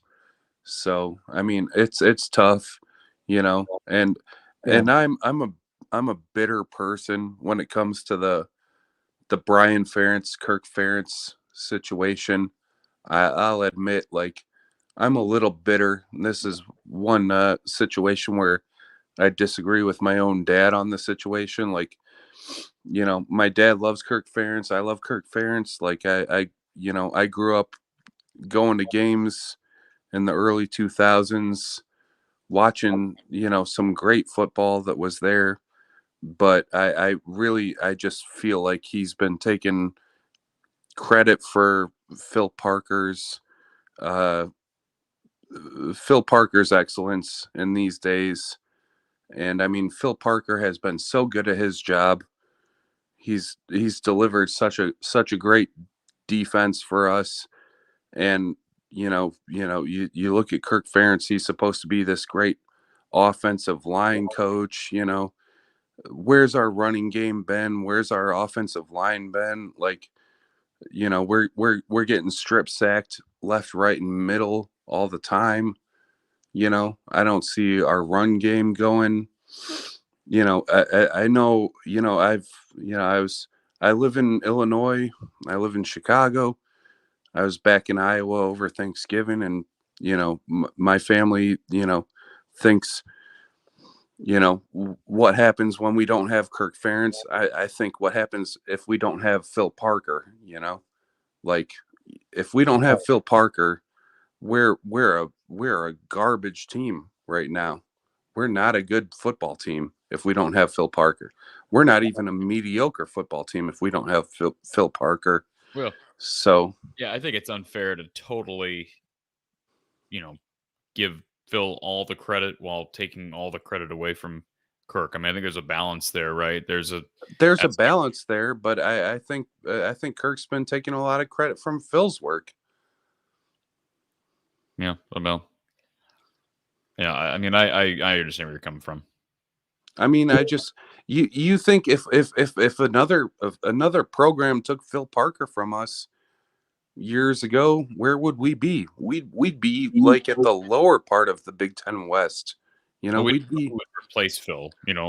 Because Kirk had Norm Parker, who produced great defenses here as well, and so that's credit to Kirk Ferentz for having the right guys and being able to retain the right guys. I know. There's got to be some credit there as well. But you're right. I agree. It hurts me to say anything critical of Kirk because he delivered great childhood memories to me. I mean, I don't want to talk smack. I don't. But I do feel like he's held us back. And clearly, I mean, the offensive coordinator is his son. And the offense has been the worst in college football for years going now. I mean, any other program, we would have moved on. We would have had to hire somebody who's more successful. If we had a mediocre offense, if we had a top 60, top 70 offense, we would be a national title contender. I mean, that's hard to argue at this point. We've had a top 10 offense for like, what was it, 3-4 years in a row? I mean, it's hard at this point. Kirk, he's a offensive line specialist. Our offensive line has not been great. Our offense has been terrible. It's been terrible. I'm sorry. It's been terrible. It's hard to forgive, at some point. I mean, he's making tons of money. Kirk's making tons of money. Brian's making as much money as Phil Parker is. Phil Parker's at the top of his game. Brian's like terrible. I'm sorry, I mean, imagine you go to work every day and you're putting out fires that like your coworker is creating for you. You work with somebody who's just terrible at their job and creating all sorts of problems, and you have to put out fires and you have to like single-handedly keep your company up, and your boss is getting all the credit for it, and your boss's son is the guy who's creating all the problems for you. I mean, It's tough. It's tough at the end of the day. And like I said, I'm 35 years old. I grew up watching Kirk Ferentz football. Like, Connor, I got to cut you off, brother, because I'm running out of time here. But I do appreciate you calling in, and I understand your frustration because I came from a similar background. You're a little older than I am, but we come from similar eras. So, I do appreciate your call. All right. Thank you, Connor.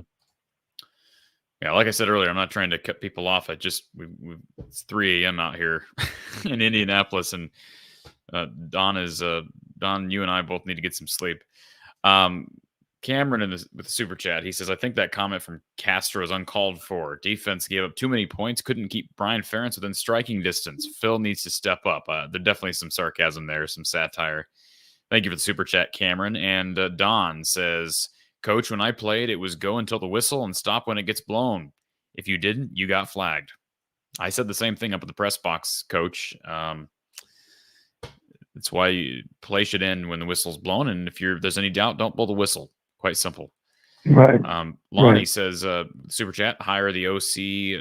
The new OC let Brian move on after the transition. Yeah, I can see that line of thinking as well. Andrew wants John Budmeyer. Hire Budmeyer and move on. Heed Grom, Heaven Kirk said. Hire Budmeyer and move on. Heed Grom. I don't know what that means. Sorry, Andrew. It's too early in the morning for me to try to dissect that. But I do appreciate the comment. Sam says, could Kirk take a pay cut to offer Ryan Grubb a higher salary? Well, and if we wanted to talk theoreticals, sure, he could amend his contract, but I don't think that's going to happen. Aaron says, you can't execute your bread and butter plays, but you expect the offense to pull off some special wrinkle? We struggle with screenplays. Don, can you please dispel the narrative and the notion that just because Iowa struggles with the simple plays, that means you cannot or shouldn't try anything innovative? Yeah, I can dispel that notion because here's the truth. You've heard me say it before. The good thing about having a diverse offense, if they see a play in a game that they've never seen before, there's a certain element of surprise that goes with that play, right? There's no recognition that that's what was going to happen. And I've always been able to verify what you're looking for. Let me say it this way. One reason that trick plays work, I had a coach one time tell me, yeah, trick plays are good, except they require such great execution. And I'm sitting there thinking, no, they don't. They don't require great execution. They require good execution. But the reason they don't require great execution is because you've got the element of surprise. And the plays that require great execution are the ones that you run all the time because the other team is going to work long and hard to try to control those plays that you routinely run. So that's the argument for having a more diverse offense, because you have the advantage of, you have that element of surprise that gives you an advantage and doesn't require such great execution. Yeah, I'm going to be getting rid of a troll in the comments. So again, I don't know why if you're a Michigan fan, just go somewhere else. I don't think anybody cares to hear from you on this channel, frankly, tonight. Congratulations on your win. Don't care to hear the trolling. Gavin says DeYoung got 3 false starts this game, as if that mattered. He had some in the previous games. What's his problem? Well, part of the problem, it's an indoor stadium, and Michigan had a lot of fans there. We were clearly outnumbered by a long shot. And so it was loud. And obviously, as a result of that, you might false start. You might think you knew the ball was snapped when in fact it wasn't. Lane 82. Okay, we already read this. Thank you, Lane. Appreciate the comment. Brandon, how much of the crowd was Iowa fans compared to Michigan? I'd say 80% Michigan fans. I'd say 80% Michigan fans. Zach, what's the point of a review if they don't make the right call? Well, Yeah, that's very much true. Denny Ace, I believe we've got Denny maybe waiting to call in. This is the same Denny, maybe not. But Denny Ace says, in your opinion, what's the problem? Is it Kirk Bryan? Is it the offensive line, quarterback?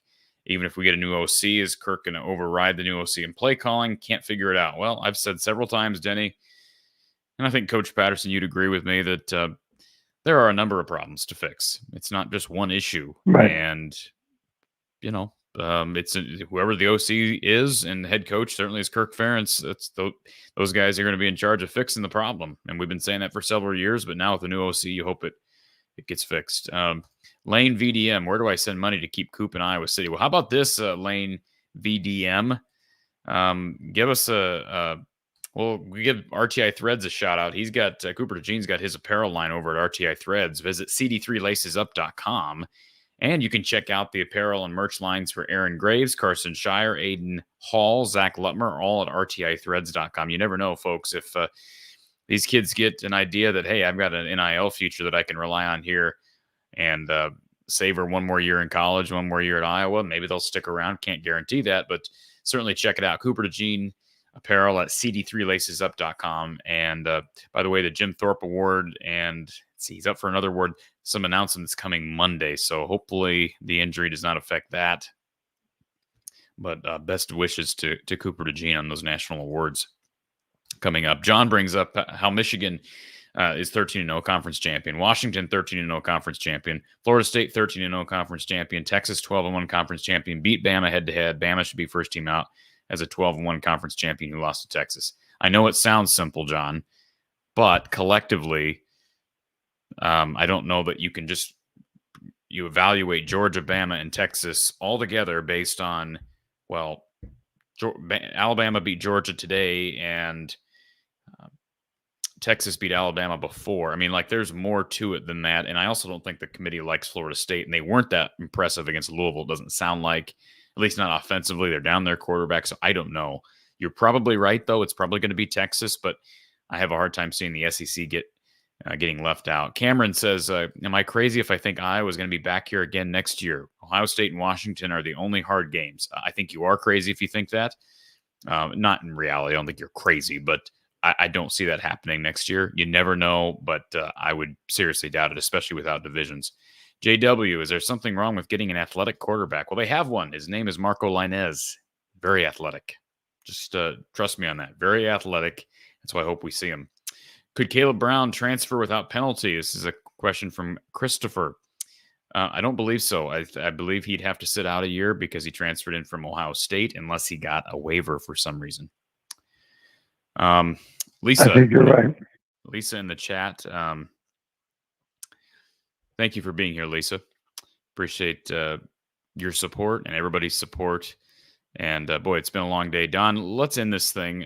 One final shout out to our guy, Tory Taylor. Man, he's been so important to this team over the last 4 years.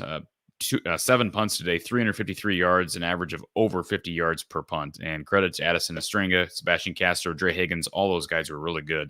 Tory Taylor is our RTI Threads player of the game. We're going to miss him. Final game with Tory likely coming up in our bowl game, Don. So, again, final score, folks. Michigan 26, Iowa 0. Big Ten bagel, as they'll say, as I say. Don, anything to add that we didn't get to? I'm sure we'll have plenty of time to talk about this game over the next month. You know, you couldn't help but be proud of our guys overall, just because it was a gritty effort on their part. Michigan's an outstanding football team. You know, it's entirely possible Michigan will win the national title. And I'd be willing to bet you anyone else is going to be hard pressed to hold them to 215 yards of offense. I don't know that you'll see anybody else do that to them as we did tonight. Coach Patterson, always appreciate you being here, and even given the circumstances, I'm glad you were able to make it to the game. Safe travels back home. For everybody watching, if you're interested in sponsorship or any other inquiries, reach out to me from the eye of the storm at outlook.com. From the eye of the storm at outlook.com. Don, we'll keep the faith, and I'm not going anywhere. We got basketball ahead, and I know you're going to be very invested in women's basketball. I know you got season tickets, so safe travels back home, Don, and we'll talk to you when you get back to Iowa City. That sounds good, Corey. Take care. All right, folks. For Coach Don Patterson and Corey Brada from the Hawkeye of the Storm, have a great night. Safe travels if you're heading back to the Hawkeye State.